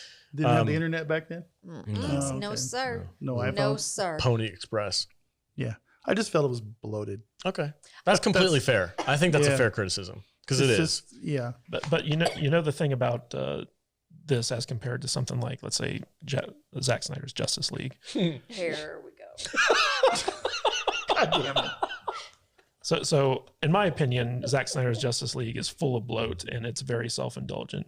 I will agree with you that this movie is kind of bloated and self-indulgent, but it works here because the entire thing is Tarantino, whereas Zack Snyder's thing is kind of like shallow. Like the stuff that's bloated in here adds to the story, Right. whereas Zack Snyder's stuff doesn't, in my opinion. So There's not. You know what? Okay, I'll tell you what. I'm glad we have opinions. I'll tell you what. The one thing I did not like about this movie, and they did it several times, and I'm not quite sure why. It must have been something that he thought was cool or thought was interesting. But when they did the slow motion scenes, and the audio is also slow motion, and he's like, "You're not gonna trust that bitch." I hated that. I was like, "Come I on, didn't bro." mind that. No, it bothered the hell out of me because I've seen this like 6 times. I think I've watched this movie. How much time do you have? A lot of time. I watched it when it first came out, and then I watched it again because I thought it was freaking dope. And then I watched it with my friends. You watched this movie 3 times this week? No, not this week. Like since it's come out, I've seen it at least 6 times. Jesus Do Christ. you feel as strongly about it now after so many watches as you did originally? I'm of the opinion that I think it's getting better the more I watch it. Okay. Because all these details are coming out, and like watching it now, I can kind of see the second that Sam Jackson is on cue as like something ain't right here. And that's one of the beauties of Tarantino films is like the more you watch them, the better they get. Yeah. Like there are so many of Tarantino's movies where the first time I seen them, I was like, that movie was awful. I hated it. But then like each subsequent viewing, I'm like, wow, this movie's pretty good. It gets better, yeah. But that's my only criticism that I have. The only bit of salt I have is like I really did not like those slow motion scenes because the audio bothered me, and it's just kind of like it's already a really long movie. You're gonna make a Yeah. Oh my god. It's like it's already a long movie, and then when you add that shit to it, it's just like Jesus Christ. I get it, dude. But anyway, that's my final thoughts. It's Are you gonna tell the story about the guitar? Oh, thank you. So, oh my God, these two fucking agreeing and collaborating. That scene, I can't guys. handle it. You want to go make out? You want to suck on my foot? Yeah, Tarantino. Tarantino does have a feet thing. He don't. This is his only movie that doesn't feature feet. I was gonna say, well, he did shoot Domergue in the foot. Does Django have feet? I don't think Django has feet. Domergue. I mean, Django has feet. I don't think Reservoir Dogs has feet either. Anyway, tell me about the guitar. Okay, so the guitar. So there's that scene where he's like, "Hey, John Roos, can I play this guitar?" And he's like, "Yeah, I guess so. Go ahead." And she starts playing it, and she's singing this song. And the end of that scene is she's like singing this song, and it's kind of like she's hinting at like, "I'm gonna fucking kill you." At the end. Like it's a hint to what's gonna happen. I'm gonna get away. Yeah, basically. And he's like, "All right, that's enough guitar playing." And he grabs the guitar and he smashes it against the freaking wall. That guitar was an authentic 1800s Martin acoustic guitar. Get out. That was from a museum that Quentin Tarantino went and was like, "Hey, can we borrow this guitar because it's authentic to the time period?" And Kurt Russell And got Kurt crazy? Russell smashed the fuck out of that thing that had to be and an destroyed it. And that's that. Well, it was an accident because they did have a they had like a They had 3 replicas. they had a replica. Thank you. They had a replica on stage, and I think my gut tells me that Quentin Tarantino knew that wasn't the replica. God. And he did it because he wanted to be like a fucking badass, which he is. And he smashed the shit out of that guitar. And that reaction from Domergue, when she's like, "Whoa, whoa, whoa," you can see it in the movie. That was authentic because she knew it was the real guitar. That's crazy. Yeah, That's so fucked up. Tarantino's known for doing these like super long takes. In fact, Panavision had to create a extended magazine for the film cameras to accommodate like his penchant for like long takes in this movie. And so like basically the idea behind that scene was that, you know, they'd use the actual guitar that was on loan from the museum, worth $40,000 by the way, to do like the actual like music part. And then when Kurt Russell was supposed to smash it, they'd swap it out with one of the replicas and he'd smash the replica. Well, no one told Kurt Russell about this plan. And so like when he was doing that take, he went up there and he grabbed the actual guitar and smashed it. So the smashing part was part of the script. Yes. Okay. Like it wasn't ad-libbed or anything He like didn't that. like go off script and was But- like, I think my character would do this. No, but he didn't know that was like the legitimate guitar, and so like he felt like super bad. Yeah, That's on Tarantino. They called the museum Yeah. and they were like, "You're not getting your guitar back." Yeah, and the museum's gone on record as like we're never supporting any like future movie production ever. Yeah, for sure. Yeah, Nor I get it. should they. Yeah. But honestly, my gut tells me that I think he did that on purpose. I don't think Like he's, he'd do that. dude, do you know how detail oriented Quentin Tarantino I is? think if this had been a Robert Rodriguez production, that guitar would have gone back to the museum untouched. Yeah, I don't think Quentin would have done that. I think he did. That's why I don't know. I don't know the guy, but That's a cool story though. that's a dope story. Yeah. When I found that out, I was like, because then I'd go back and watch that scene. That's like the stories where you hear them like when they like crash like classic cars and shit, and you go, no, Yeah. don't do it. No, that was like a super authentic 200-year-old guitar from Martin. And like when I saw this movie, I was in like a small town band and I was playing music and shit. So I was kind of like really into it. And that like just blew my mind. So, Did you also know that Viggo Mortensen was originally slated to play Jodie Montagu. Viggo Potterstein was supposed to be in too. Yes. What? Instead of Domergu? yeah, Instead of Channing Tatum? yeah. Did you notice that Oh. they changed the pronunciation of their last name halfway through the movie? Domergu? Domergu, and then when she says it, she says Domergurg or something. The Jodie Domergurg gang or something like that. And it's completely different pronunciation. No, I did not notice that. Also, that line where it's like, you got to hang mean bastards. You know that line? Yeah.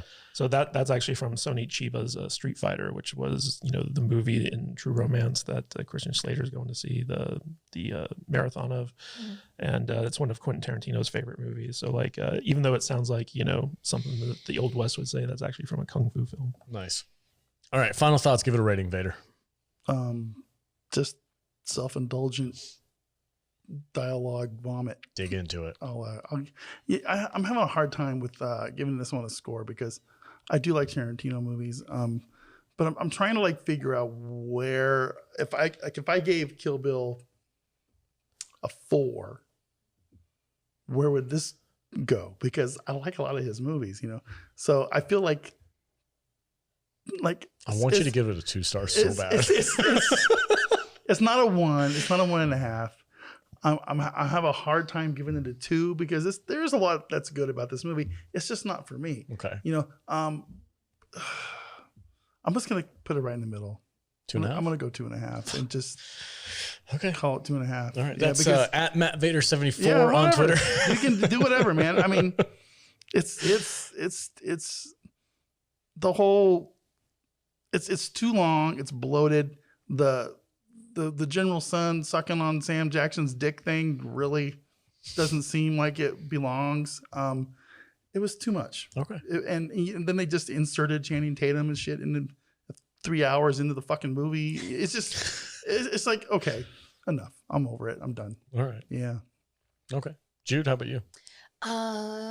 So I'm gonna put this like for my rating on a scale of 1 to 5 in the realm of Tarantino movies. I can't score this against like movies in general. This has to go in the category It's of Tarantino. Yeah. Tarantino. He has his own rating bracket. So in those movies, this is probably a 2-star for me. What Yeah. the fuck? I know. Holy shit. This side of the table, bitch. That being said, I hold his movies at a higher standard than I Yeah. do most other movies because I love him as a director. Okay.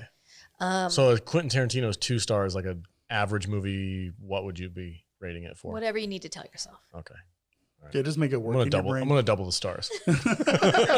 Fine. So a 2-star Quentin Tarantino movie is a 4-star normal movie. Or like a 5-star, what? 1 out of 10. That's probably not inaccurate. It really Yeah, isn't. there's a lot Because to love here. I Go ahead. told you I graded mine on a Tarantino scale too. It's just not there. Okay. I love it when we're in sync. Yeah. It's funny to me. All right. There's a lot to love. I love that he reuses cast members. I love seeing those people and doing different roles. I thought Jennifer Jason Leigh embodied this. Like, this character is so fucking ugly from the inside out.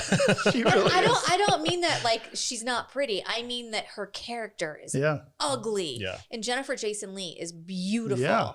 But she embodies this character and she pulls it off. And it's disturbing to watch.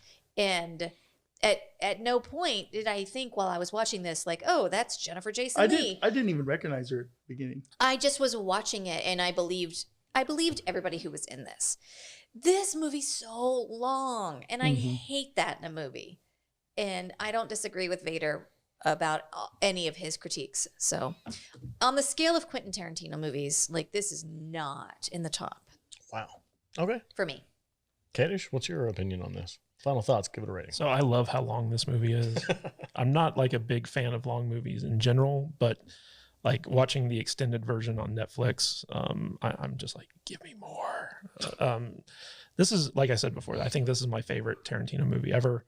I'm giving it 4 dick sucks out of 5 because like everything about this movie just works. It's pure Tarantino from beginning to end, but it also takes my favorite kind of like, mystery scenario where like there's a killer amongst a group of people that don't trust each other, trapped in a enclosed space. And I love that. I'm a sucker for it. And also the fact that this is like Quentin Tarantino's version of The Thing. It works on so many levels. Yeah.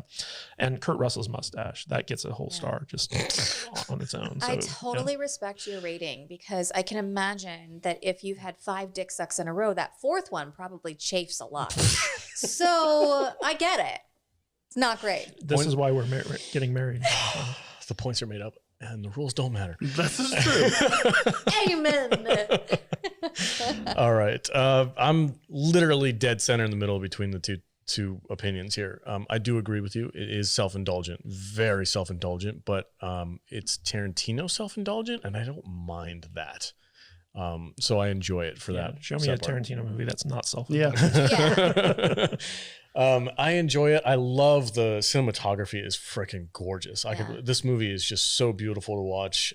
I think this is Sam Jackson's best performance in a Tarantino movie. Is he your favorite character in this? Yes, because arguably, I think he's the main character of the movie. He's the detective. Sure. You start the movie with him and you end the movie with him. So I think Sam Jackson's character, this is his best movie with Quentin Tarantino. And probably outside of Quentin Tarantino too. I haven't seen a lot of Sam Jackson movies that aren't involving the both of them. I think I enjoy Walton Goggins the most throughout the movie.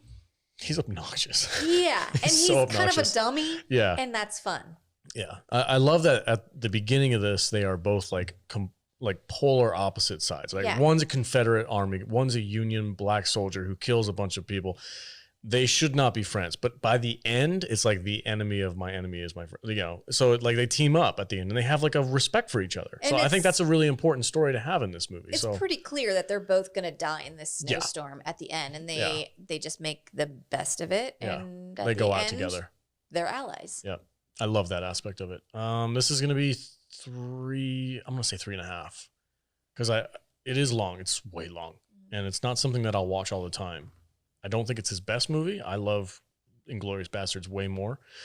So 3.5 stars for me. And my favorite scene is the guitar scene. And my other favorite scene is the goading of the general to pull the gun. All right. And it's your least favorite scene is my favorite scene.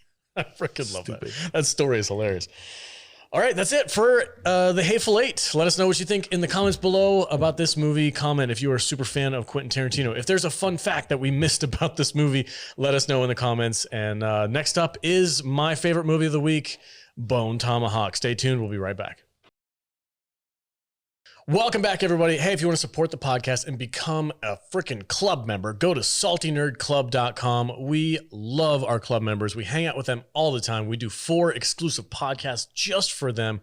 We're doing legacy sci-fi. So we did Doctor Who. We're doing Buffy the Vampire Slayer. Next, we're going to do Eureka. We're probably going to throw in some Star Trek, some classic Star Trek in the mix later on this year. So jump into the club membership. Go to saltynerdclub.com. It's only $5 a month. You guys get a massive deal. There's a ton of content for our patrons only. So we would love to have you there. We would love the support. Every single $5 member gets access to our exclusive Discord chat rooms and all kinds of cool stuff. And and watch parties.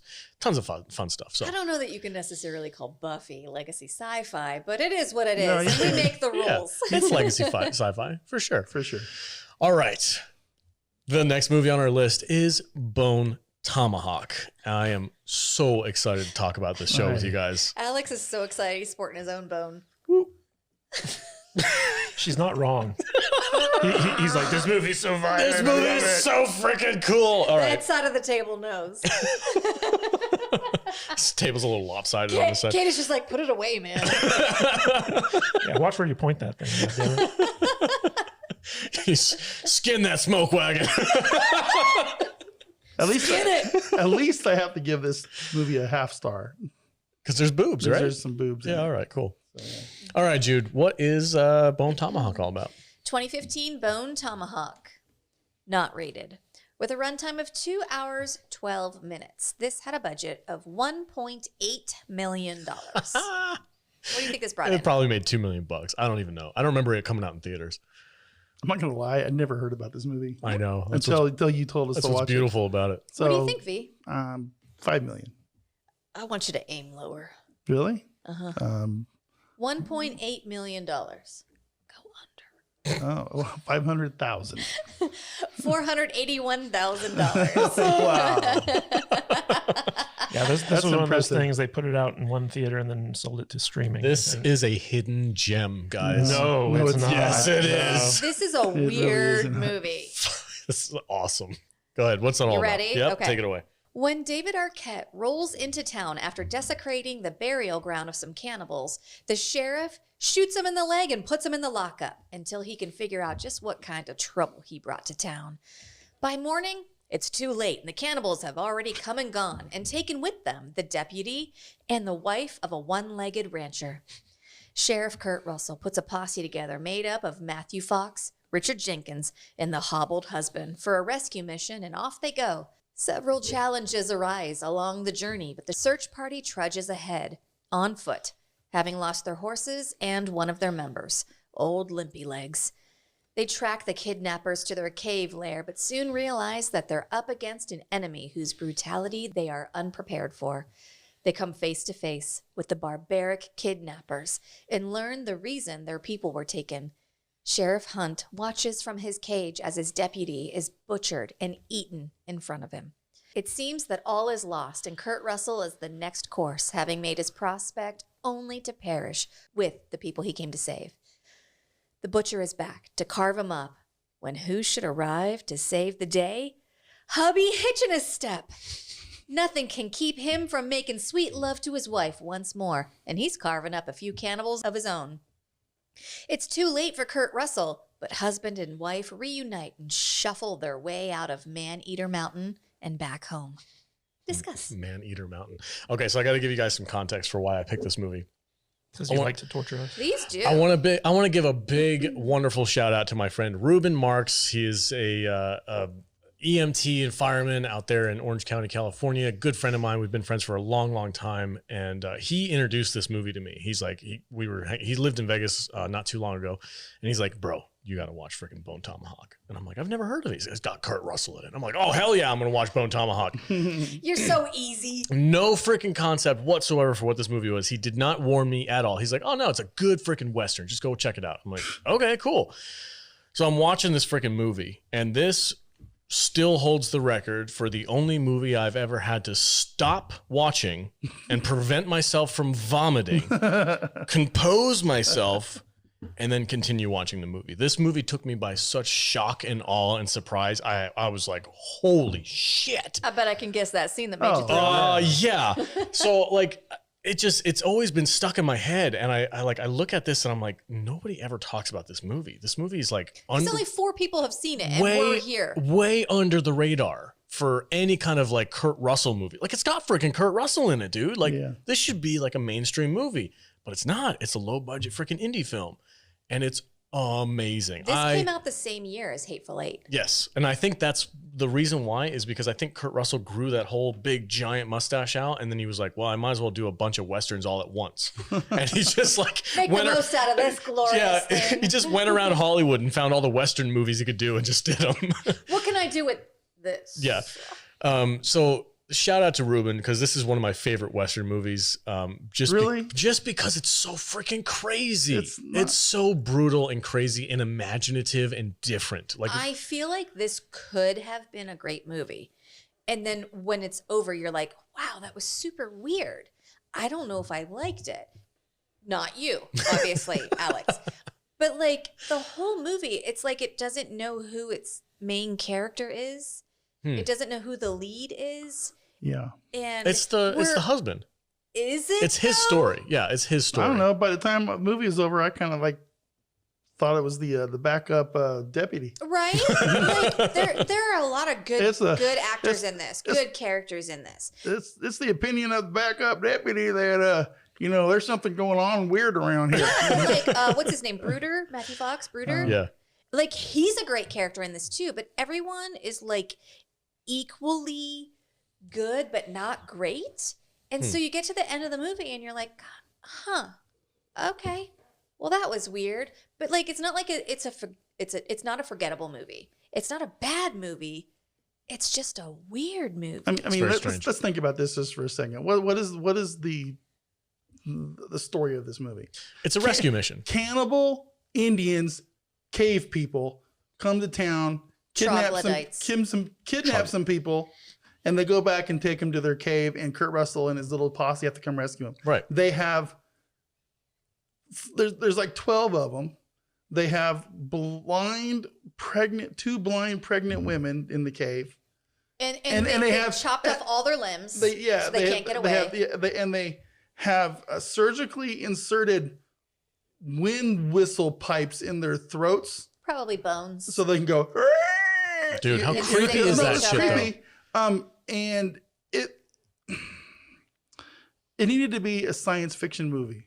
It kind of is, but it's grounded so much in reality that it's not sci-fi. This is just like it's just a weird movie. It's very strange, but that's what I like about it. I love that it's so weird. I love that it goes so dark. Like you watch this movie and you're like, okay, it's like an average Western rescue movie. And then like once they get to their location at the Valley of, what is it? The Valley of the Starving Men. I don't know. That's when shit gets weird. Man-Eater Mountain. Yeah, Man-Eater. I like that. That's when shit gets weird. I mean, every character in this thing is kind of weird and off-putting. You know, it's like even characters that have no meaning in this movie, like the mayor and his bitch wife, played by Sean Young, that were in the movie for 12 seconds. Yeah, you know, it's like, well, why do we care about them? We don't. They were there for 10 minutes and then they left. You know, it's just, man, I don't. There's not a lot of movies out there that I'm pissed off at you for making us watch. But are you mad at me for making you watch this? Is kind of one of them. Why? Well, for one, it's not a good movie. Oh, bullshit. It kind of like knocks my opinion of Kurt Russell down a little bit. What? That he even would make this piece of shit. But second off, I like Matt said, he got PTSD from watching this fucking thing, and I caught that text in our little group chat before I had watched this, and I'm like, oh my god, what am I getting into? and yeah, I don't need that shit emblazoned in my brain. You know, it was too realistic. Listen, man, this is a little dark. I've watched people die at work, people jumping off buildings and shit, and I don't need to see that. It was just too much. It was too much in my brain. Okay, we're gonna put. I want to put a pin in that because I need to get around the table, but we kind of come back to that. You know, we can watch movies like Wormwood and stuff like that. That's what I was going to say. Yeah. Where I know it's fake, Mm-hmm. where I know it's just where it's jelly and food coloring and CGI and shit. And I know this isn't real, but god damn it looked fucking real. It did look fucking real. It was too much. It was horrifying. You know, I literally I saw where they were going and I went whoop. And I said, put your hands over your face. I'm not Those of watching you that. just listening to it, Victor put his hand over his eyes. Yeah, and it was just, I can see why they wouldn't want this to get a wide release because it would fuck people up. It fucked me up. Yeah, it fucked you up. It's probably unrated because it would have gotten an NC-17 for the violence. Yeah, and the characters up until that point, the characters in this movie, they're all fine. They all have their roles. You know, we got the goofy under deputy and Kurt Russell as the sheriff. Kurt Russell as the sheriff, you know, and I love the husband is my favorite character. Yeah, I mean they all have their roles to play, and there's really nothing wrong with any of them. They're all cool characters, but man, just the weird next level shit they did with this movie. It was too much for you. It was too much for me. Wow. Yeah. Okay, that's kind of why I picked it. Jude, what's your thoughts on this movie? I think I said my piece. Like I felt like it was really weird. I can't decide if I liked it or not. I don't think I did, but it's not because it's bad. It's just really weird. Like we start off with David Arquette, and he's like a bandit, basically. He trudges through this burial ground, and he leads these cannibals to this town. I think the town's called like Hope or something like that. Bright Hope. Bright Hope. And then we get to know like the characters of the town. There's like the broken-legged rancher guy, and he's a romantic, and him and his wife are very much in love. And he went up onto the roof to fix something, and she told him not to, but he fell off and he broke his leg. And then she gets kidnapped, and he's like, "I got to go find my wife." Right, but he's hobbling, broken. Yeah. And we And got he's- Principal Strickland as the piano player. Yeah, and he's basically. Did that blow your mind? That's fucking Strickland. Strickland, yeah. Bro! Don't be a slacker, Alex. Oh, I love this movie even more now. 5 stars. No. Anyway, continue. Like, the sheriff, the next morning, he thinks everything's okay, Yeah. and people have just like been finding bodies, and they're like, "Hey, some shit went down last night while we were all asleep. We like some people are missing. The rancher's wife is missing because she was like the town doctor because the real doctor was too drunk to doctor, and so like the deputy and she have been kidnapped by who knows what, somebody who came into town and just started slaughtering." Right. So they got to go find him. And so they put this posse together. But like the crippled guy, he's like, I'm coming with you. Hell They're like, yeah. you're going to keep us from making the time that we need in order to save these people. You're going to hold us back. But it turns out he's the one that saves the day. Yeah, that's what I love about this story. Like just like leaving the gore and violence and stuff aside, like just the story element of like this man who loves his wife so much that even though he knows he's probably going to not make it, he's going to die trying. And he ends up having so much freaking drive to save his wife that he ends up being the hero of the story. I love that aspect of You know it. who the best character in this movie is, though? Well, I haven't asked you your opinion on this movie, so go ahead, take it away. Well, the best character in this movie is played by an actor named Zahn McLaren. He plays the professor, and he's the Indian guy they bring in to tell them about these Indians. And he's like, oh, Troglodytes. They're cannibals, they're troglodytes. And he's like, I'll draw you a map. And they're like, you're not coming with us. He's like, no, because I don't want to die. And that's the last time you see that character. And he was like the smartest character in this entire movie. Yeah, he shows up. He's a pretty famous actor, especially when it comes to like Native American characters in movies and stuff. He's in a lot of stuff. So I was very happy to see him. I think when I first watched this movie, I didn't know who he was, but now I recognize him because I've seen him in other things. Yeah, Is he in Tombstone? He's been in Westworld. He's been in like all types of stuff. Yeah. So, but he's like the go-to actor if you want a Native American in your movie. You cast this guy. I meant Yellowstone. Is he in Yellowstone? I don't know. I haven't seen Yellowstone. I've seen 1883, not Yellowstone. Okay. Anyway, so what did you think about the movie, Kadish? Because I know you texted me immediately. You were like, dude, what the fuck? So I think when the movie ended, I turned to Jude and I was like, I feel like I just watched an insanely good movie that was also horrible. Like it's one of those weird things where like it's a bad movie, but it's also a really good movie. And so like I had very mixed feelings about it. So this was the directorial debut of a gentleman named S. Craig Zahler. And he's actually a very famous Western novelist. Like he's written award-winning Western novels, the biggest of which is A Congregation of Jackals. And so like he's known for doing these Westerns. And his take on this was that this is a horror movie where the monsters are basically Indians. And so like the whole movie is kind of like half Western, half horror movie. And so like it's got that weird dichotomy to it. Like when it's just the cowboys doing their thing, I was like into it. And I was like, oh wow, this is really good. And then once the Indians showed up and they're kind of like these monsters, I was like really turned off by it. And the biggest issue with this movie is how it presents the violence, right? Because the very first shot in the movie is someone being brutally murdered by David Arquette, I believe. Yeah. And the way that violence is presented in this movie, it's just very matter of fact. It's like in these time periods, this was how brutal like life was. Yeah. And so in the other movies we talked about, like in Tombstone, the violence is kind of glorified. It's like, slow motion gunfights, stuff like that. In the Hateful Eight, it's Tarantino style violence, which is kind of over the top, like it's almost cartoonish. Extra blood. Yeah. In this movie, it's just kind of like almost clinical in how it presents the violence. Because these people, it's kind of funny because all the characters are kind of like almost like characters from The Office, like they're just kind of going about their daily lives while horrible, brutal violence is happening around them. And so like every time that stuff happened, it took me out of the movie because it was just so like treated so matter-of-factly, And then by the time they get, into Man-Eater Mountain, is that what it is? I love that. Yeah. That works. Canon. Yeah. So by the time they get captured and brought to Man-Eater Mountain, the stuff that happens from that point on is so graphic that it's just like hard to watch.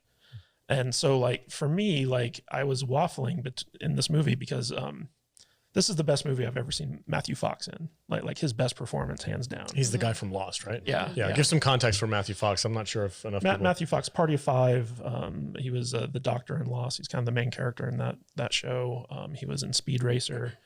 He's just not a very good actor, but he nailed it in this movie. Like he was my favorite character. And he's like the guy who, he's kind of a dandy. He like dresses up like really nicely, but he's also the most experienced in terms of like surviving. Out He's west. like the smartest man. Oh, in the I love posse. that bit where he's like, I'm the smartest guy here. And they're all like, oh, how dare you say that? And he's like, I'm the only one who's not married. and they're all like, it turns out he was. yeah. Yeah. And so like his character is like all the characters in this movie are very interesting. Like Kurt Russell's character, the backup deputy, Matthew Fox, even what's his name? Richard Jenkins? No, the guy with the bad leg. Patrick Wilson. Patrick Wilson, thank you. That's why Jude's good at trivia. It's basically he is Alex's stand-in in this movie. Like Alex is like, that would be me. Oh, if I was in the 100%. Old Yeah, West. exactly. Yeah, that's how I see it. Yeah. And so How do you know so much about me? I sit next to you once a week. But basically, like every character is very well defined in this movie. And then when stuff starts going bad and you see them like start dying off and getting tortured and stuff like that, you're just like traumatized by it. Like when I told you I had PTSD from watching this movie, that wasn't a joke. Like it was one of those things where like there were images in this movie that I couldn't get out of my head and they were haunting. And normally that's like the sign of a well-made movie, like a good movie, because I'm sure that the writer and director of this movie, Zoller, wanted to traumatize his audience, and he succeeded. Yes, he did. Yep. And like I said, like this is a very weird movie for me because I think it's a very good movie, but at the same time I hate it. And so like it's hard for me to talk objectively about this one. Yeah, well, that's the whole reason why I picked it, because I was traumatized by this movie when I first saw it.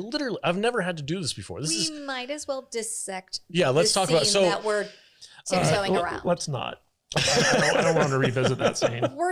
Okay, so the graphicness and the horror. It's one scene in this movie. Yeah. We might as well talk about it's it. 1.5, because the stuff that happens to Kurt Russell also is pretty graphic when they slice him open and like Yeah, but that wasn't nothing. It wasn't as bad. No, It's not outside the norm of a movie where horrific things are happening. I'll run through it as quick as I can. I'll literally throw up if you start. I'm not going to describe it in detail. I'll just let people know who haven't seen the movie. So basically, the people that we've been I guess I You're won't. going to give me trying a to nom rescue. flashback right now. Stop. Don't say that. Like this posse has been trying to rescue these people, and then they get abducted, and then the next scene is they're all in different cages in this mountain. Go ahead, Alex. Oh, okay. So Kurt Russell and the backup deputy are in one cage, and their deputy that got kidnapped at the very beginning of the movie is in another cage, and he's talking like, "Oh yeah, with the wife," and he's like, "Oh, they've had us here for a while, you know." And there was 3 of them that got kidnapped, but there's only 2 in that cage. Yeah, and they were like, "What happened to the other guy?" And they're like, "They ate him." And then like again, you have to like kind of put this in perspective for the troglodytes are terrifying. Terrifying. They are scary. I don't know who they got to act as these guys, but they are freaking huge, like superhumans. And this voice box thing that they have like a piece of bone stuck in their throat that causes them to have this like animalistic scream every time they talk to each other, and it's freaking horrifying. So there's like the one guy, he's the leader. He's like the biggest. Yeah. He's the tusk guy, right? Yeah. Yeah, he's got like tusks on him. And on his mouth and jaw and stuff. Yeah. And like there's like other members and like smaller and bigger, whatever. Yeah. But they all have this little like surgical implant in their throat that I think came from like another animal, like a hyena or something, that they've clearly surgically implanted into themselves, and they use it as like a communication thing, like somebody's following us, and they signal each other with that. Like these people are horror. Yeah. And their weapon is a tomahawk made out of bone. Yeah, it's a jawbone from a donkey or something like horse that. or something. A horse. Yeah. It's sharpened to be a bone tomahawk, which is what the name of the movie is. So So like, they're in the cages, and the big bad guy comes out, and they take the deputy from the beginning of the movie, and they take him out of the cage, and they begin just dismantling him. Yeah. They butcher him. And that's the scene. They butcher him like he's a pig that you're gonna have bacon out of. But Like the worst part is that he's conscious alive. through the whole Yeah. thing, and Kurt Russell is talking to him while this is he's like, happening. Nick, listen, I'm gonna get the cavalry here. We're gonna avenge you. And it's he's just basically lying to him the whole time this Yeah. is happening, but just to give him some hope. Like the cavalry's on his way. Everybody else is going to get rescued. Your death was not for nothing. And Kurt Russell's like, if that was happening to me, that's what I would want to hear. Yeah. Which is why he's Yeah. doing But I that. would say I'm gonna seriously warn our listeners: if you do not have a strong stomach, don't watch yeah, that. it's the For most it's the sure. most graphic thing I think I've seen. In The any rest movie. of the movie is not that. no, bad. it's not. That's the thing No. that I Yeah. think that's And- what caught me off guard. Yeah, and that's the thing that's so weird about this movie is that you have this scene that's so horrific, and this movie is like just trudging along at an even pace, and then you have this one scene that's like a fucking freak wave, Yeah. and then the rest And then of it the backs movie, down. yeah, And we're all it's like, weird. We're all like, what the fuck just happened? Yeah, it's like It's the like, only Jesus. reason why I remember this movie is because of the 30 seconds about in like Act 3. Yeah, And, and you know, this is the thing that anyone who talks about this movie talks about. Yeah. Well, go ahead. I was just gonna say if they had cut that different, if they had just made some If they cut away from if it they at all, cut away from it and made some thwacking noises or something. Yeah, it would've been different. Or just seen him walking off with an arm and just kind of made it more like horror movie It would levels. not have made the same impact. But yeah, but they it literally would've had been- the camera stayed on scene. Oh yeah, the entire no, time. It's absolutely horrific. Yeah, it's one of the most horrific things I've ever seen on film. Part of me wants to know how they did it. You can actually just watch this scene on YouTube. I don't want to. For anyone who just wants to watch it but not spend 2 hours watching the whole movie, there will be, because I was like trying to watch as much as I could and get as much information as I could while I was doing my synopsis. So I was on YouTube and I was looking up Bone Tomahawk, and it came up with like a warning, like, this is graphic. Are you sure you want to watch Yeah. it? So it's No. going to give you that screen, and then you have to hit yes or no. Yeah, Well, there's actually two parts to this movie. The first part is the Western part. Yes. And when we were watching that part, it was actually like a lot of fun because Jude was actually saying like, is this a comedy? Because the way that they talk to one another, yeah. it's just like so kind of like simple and matter of fact. And it was be like, oh, just like everyday conversation that people in that time period would actually Yeah, and have. Richard Jenkins is really funny. The backup deputy is hilarious. Yeah, he has a lot of good jokes in this film. In my head, there's like a whole universe where he died in this, and then his next iteration is in Cabin in the Woods, where he's like in the underground doing the apocalypse Okay. And then there's the Indian aspect to this when the troglodytes get introduced and like just how brutal that they are. Yeah. In addition to the slaughter scene, when they're escaping, we actually get to see these women that they've impregnated, and they have like spikes in their eyes because they gouge out their eyes, and then they cut off their arms and legs so that they couldn't escape. And they're just these like torsos. they're just torsos. with like pregnant bellies, like lying there, just like barely alive. And that was one of those things that was like so disturbing to me. Like, Yeah. do you remember when we watched this movie called Easter Bunny Kill Kill? Oh yeah. Like I was less traumatized by that movie, Oh, which really? was one of the most traumatic movies we've ever watched, than I was with this movie. Seriously? No, Disagree with you. yeah, I don't agree. That movie just made me feel dirty and like a shitty human being. I hated myself after I watched that movie. This movie makes me feel like the director or whoever was just trying to like throw in some weird gross Shock shit. moment. Yeah, Yeah. and I didn't need it for this It movie. doesn't surprise me that this was his first directorial debut.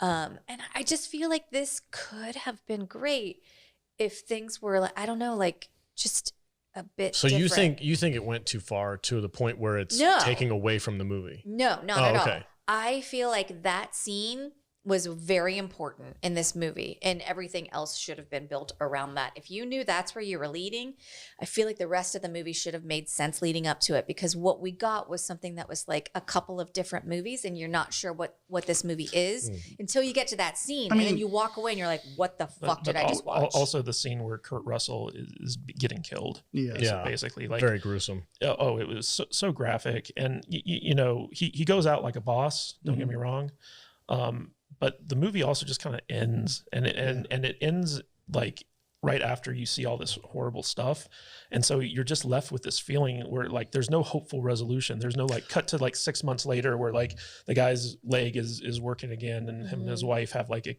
kid named after the sheriff or something like that. You know, like, there's nothing to make you feel good. Right. Oh, I at the end of this disagree. movie. I think the scene where he rescues his wife and the deputy, the backup deputy, is helping them get home. That for me was like, I mean, yeah, that the trudge to get there was real tough, but they survived and they made it. Okay, but Did they? I'm going to say something that I don't know if it occurred to you. Okay. So we've seen what the husks, the pregnant husks, looked like. Right. When we get back to like the mountain and they're in their cages and they realize like their people are in the cage across from them, and Sheriff Kurt Russell says like to the wife, "Are you okay?" And she goes, "I'm alive." Mm-hmm. What happened to her?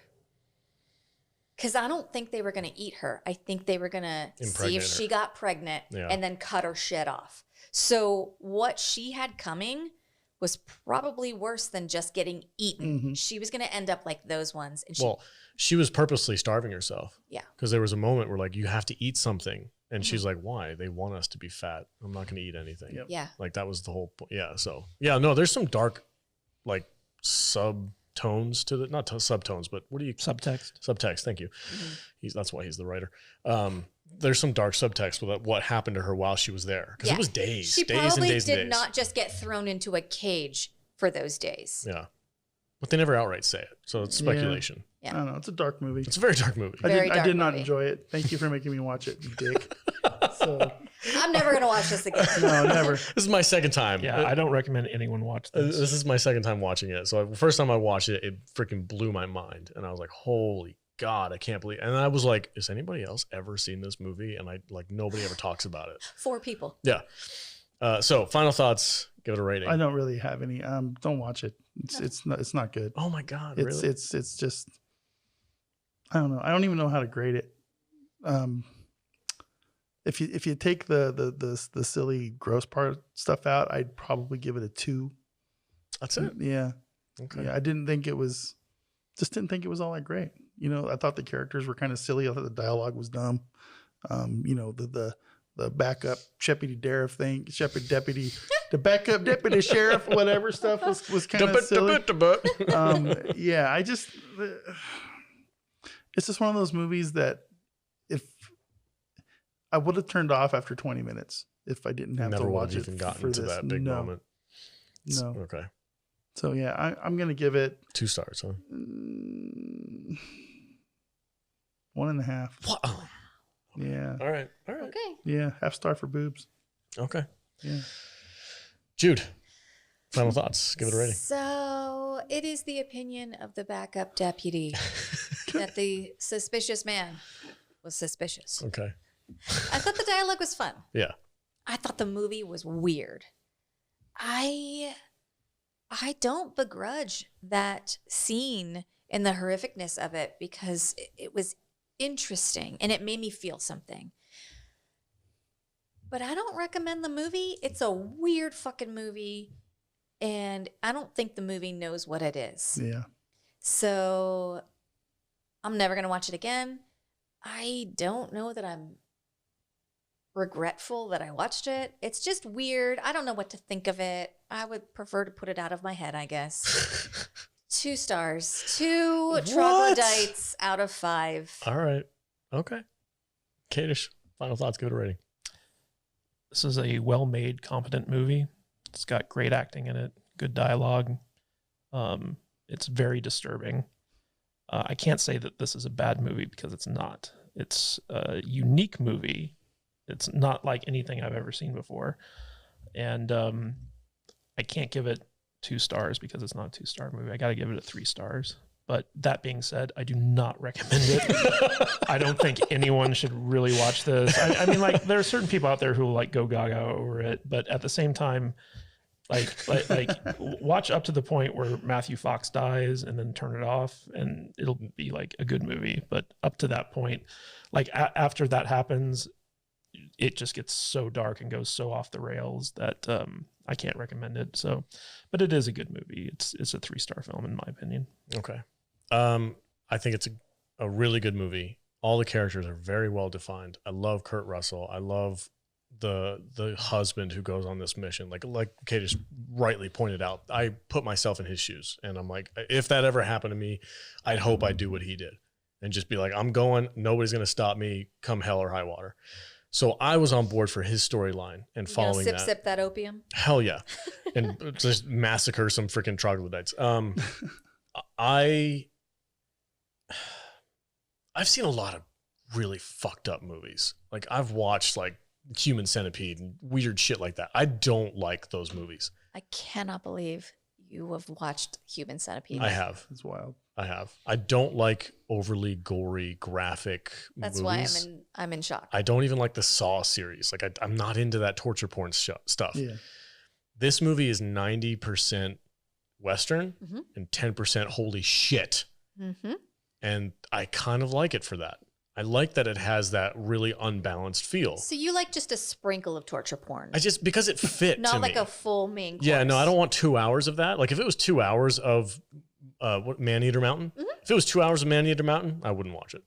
But because it's I mostly... feel like I would understand it more if it was 2 hours of Man-Eater Mountain. I know what I was Yeah, getting. it'd be like a Rob Zombie film. I walked away from this just confused. I like that it just punches you in the face and then ends. And it's like, think what you want.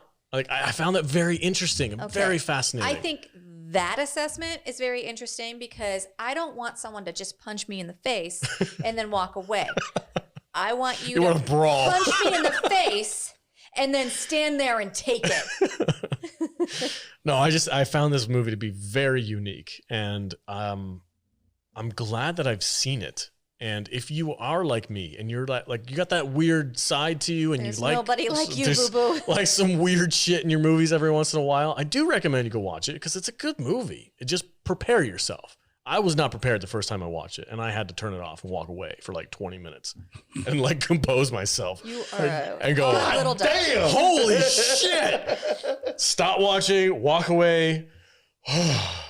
Okay, now I need to finish this movie and come back and watch it.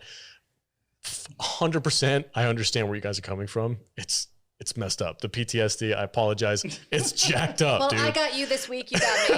It's just like, whoa. It's like, what kind of fucked up movie can I make us watch? Yeah. We watch them so you don't have to. That's right. Well, when you guys were like, let's do a Kurt Russell movie, I immediately thought of this movie because I'm like, this is a Kurt Russell movie and it's a Western. Yeah, no, and it's no, one of it's- the most unique, jacked up movies I've ever seen. Do you know that all week long, Kadish has been cussing you out under his breath? Yeah, you being should have like- heard. You should have heard him at coffee on Monday. Alex can pick things. Just fucking. He's got so much self-control. I don't know how many stars to give this movie. It's low budget. It's not a 2-star movie. You're crazy. No, it's probably 3.5 for me. You fine. It's Whatever. a good movie. Whatever. It's a well-made movie. It does punch you in the face. So, I mean, take a half star off for that, I guess. I don't know. And if you like getting punched in the face, you Feel might free like to watch this movie. Watch Bone Tomahawk. Don't anybody look at the screen right now, by the way. No, this is just an example of those why your brain is so fucking weird. Because, like, you hate heartwarming things. You don't understand comedy. But like this weird ass shit, you're like, it was very interesting and I really dug it and it really meant something to me. And I Fuck kind of Monster love it. Squad. Let's watch Bone Tomahawk. Yeah, it's a three and a His half- name 3.5 is Horace. stars. Get This that. is high cinema, and it's just like, I want to go in through my eyeball and pull out my brain. They probably did that. If that in can this movie, give you, too. I'm weird, Jude. I know, That's why I don't have many friends. I know. All right. That's it for today's podcast. What did you guys think? If you have seen this movie, let me know. I'm curious to see how many people have Alex seen would this. like more friends that are like-minded. Comment below your thoughts on Bone Tomahawk. I think of you less now. So You mean you think less of him now? yes, I would like to think of you less. I think You know what? I will say one thing about this movie. None of you will ever forget it. That's I'm not a gonna good try. thing. I'm gonna try very hard. Yeah. She's Not like, enough alcohol in the I'm world. going to find the bottom of this bottle. Yeah. Freaking giant Jameson bottle. I'm pretty sure if I Look at the size of this thing. I'm gonna drink that head-sized bottle of Jameson. Pretty sure if I stay drunk, I'll never think about this movie again. Okay. I don't know what that says about me having a life outside of this podcast. I'm very glad I was able to bring it to our audience. All right, Matthew Vader. 74. 74. That's where you can find me. Where can they find you? At AOL.com. MySpace. Yeah. Take it away, bud. Where can they find you? You can find me at Matt Vader 74 on Twitter, YouTube, Instagram, and Facebook. And Saturday mornings at 10 a.m. on this very channel. Making buttons. Making buttons. Playing that button game. Okay.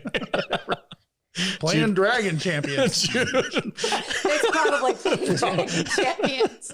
That's Accurate. Real. All right, Jude, where can they find you at? You can find me at I am Jude Juju on Instagram and on TikTok. And we're going to start doing a monthly trivia based on our 4 Patreon episodes that we're doing. So jump on the Patreon at saltynerdclub.com. Get in there, watch the episodes, join us for trivia. Right on. Matthew Kadish. You can find me at Matthew Kadish, Kadish on Twitter. KadishBooks.com takes you to our Amazon page. And don't forget to go to saltynerd.com/rate and leave us a 5-star review or 5-star rating on Apple Podcasts. We're trying to get 200 of those so that we can be accredited movie reviewers with Rotten Tomatoes. And tune in next week where we talk about buddy cop movies. I'm looking forward to that week. Yeah. Right. Yeah, it'll be a little bit easier than this week. All right, everybody. If you guys want to catch me, go to our Discord app, saltynerdiscord.com. We have a ton of fun. We have a fantastic community. I love hanging out in our Discord app and chatting with all of our fans of the podcast and fellow content creators and stuff like that. So shout out to those guys. Thank you guys for being in there.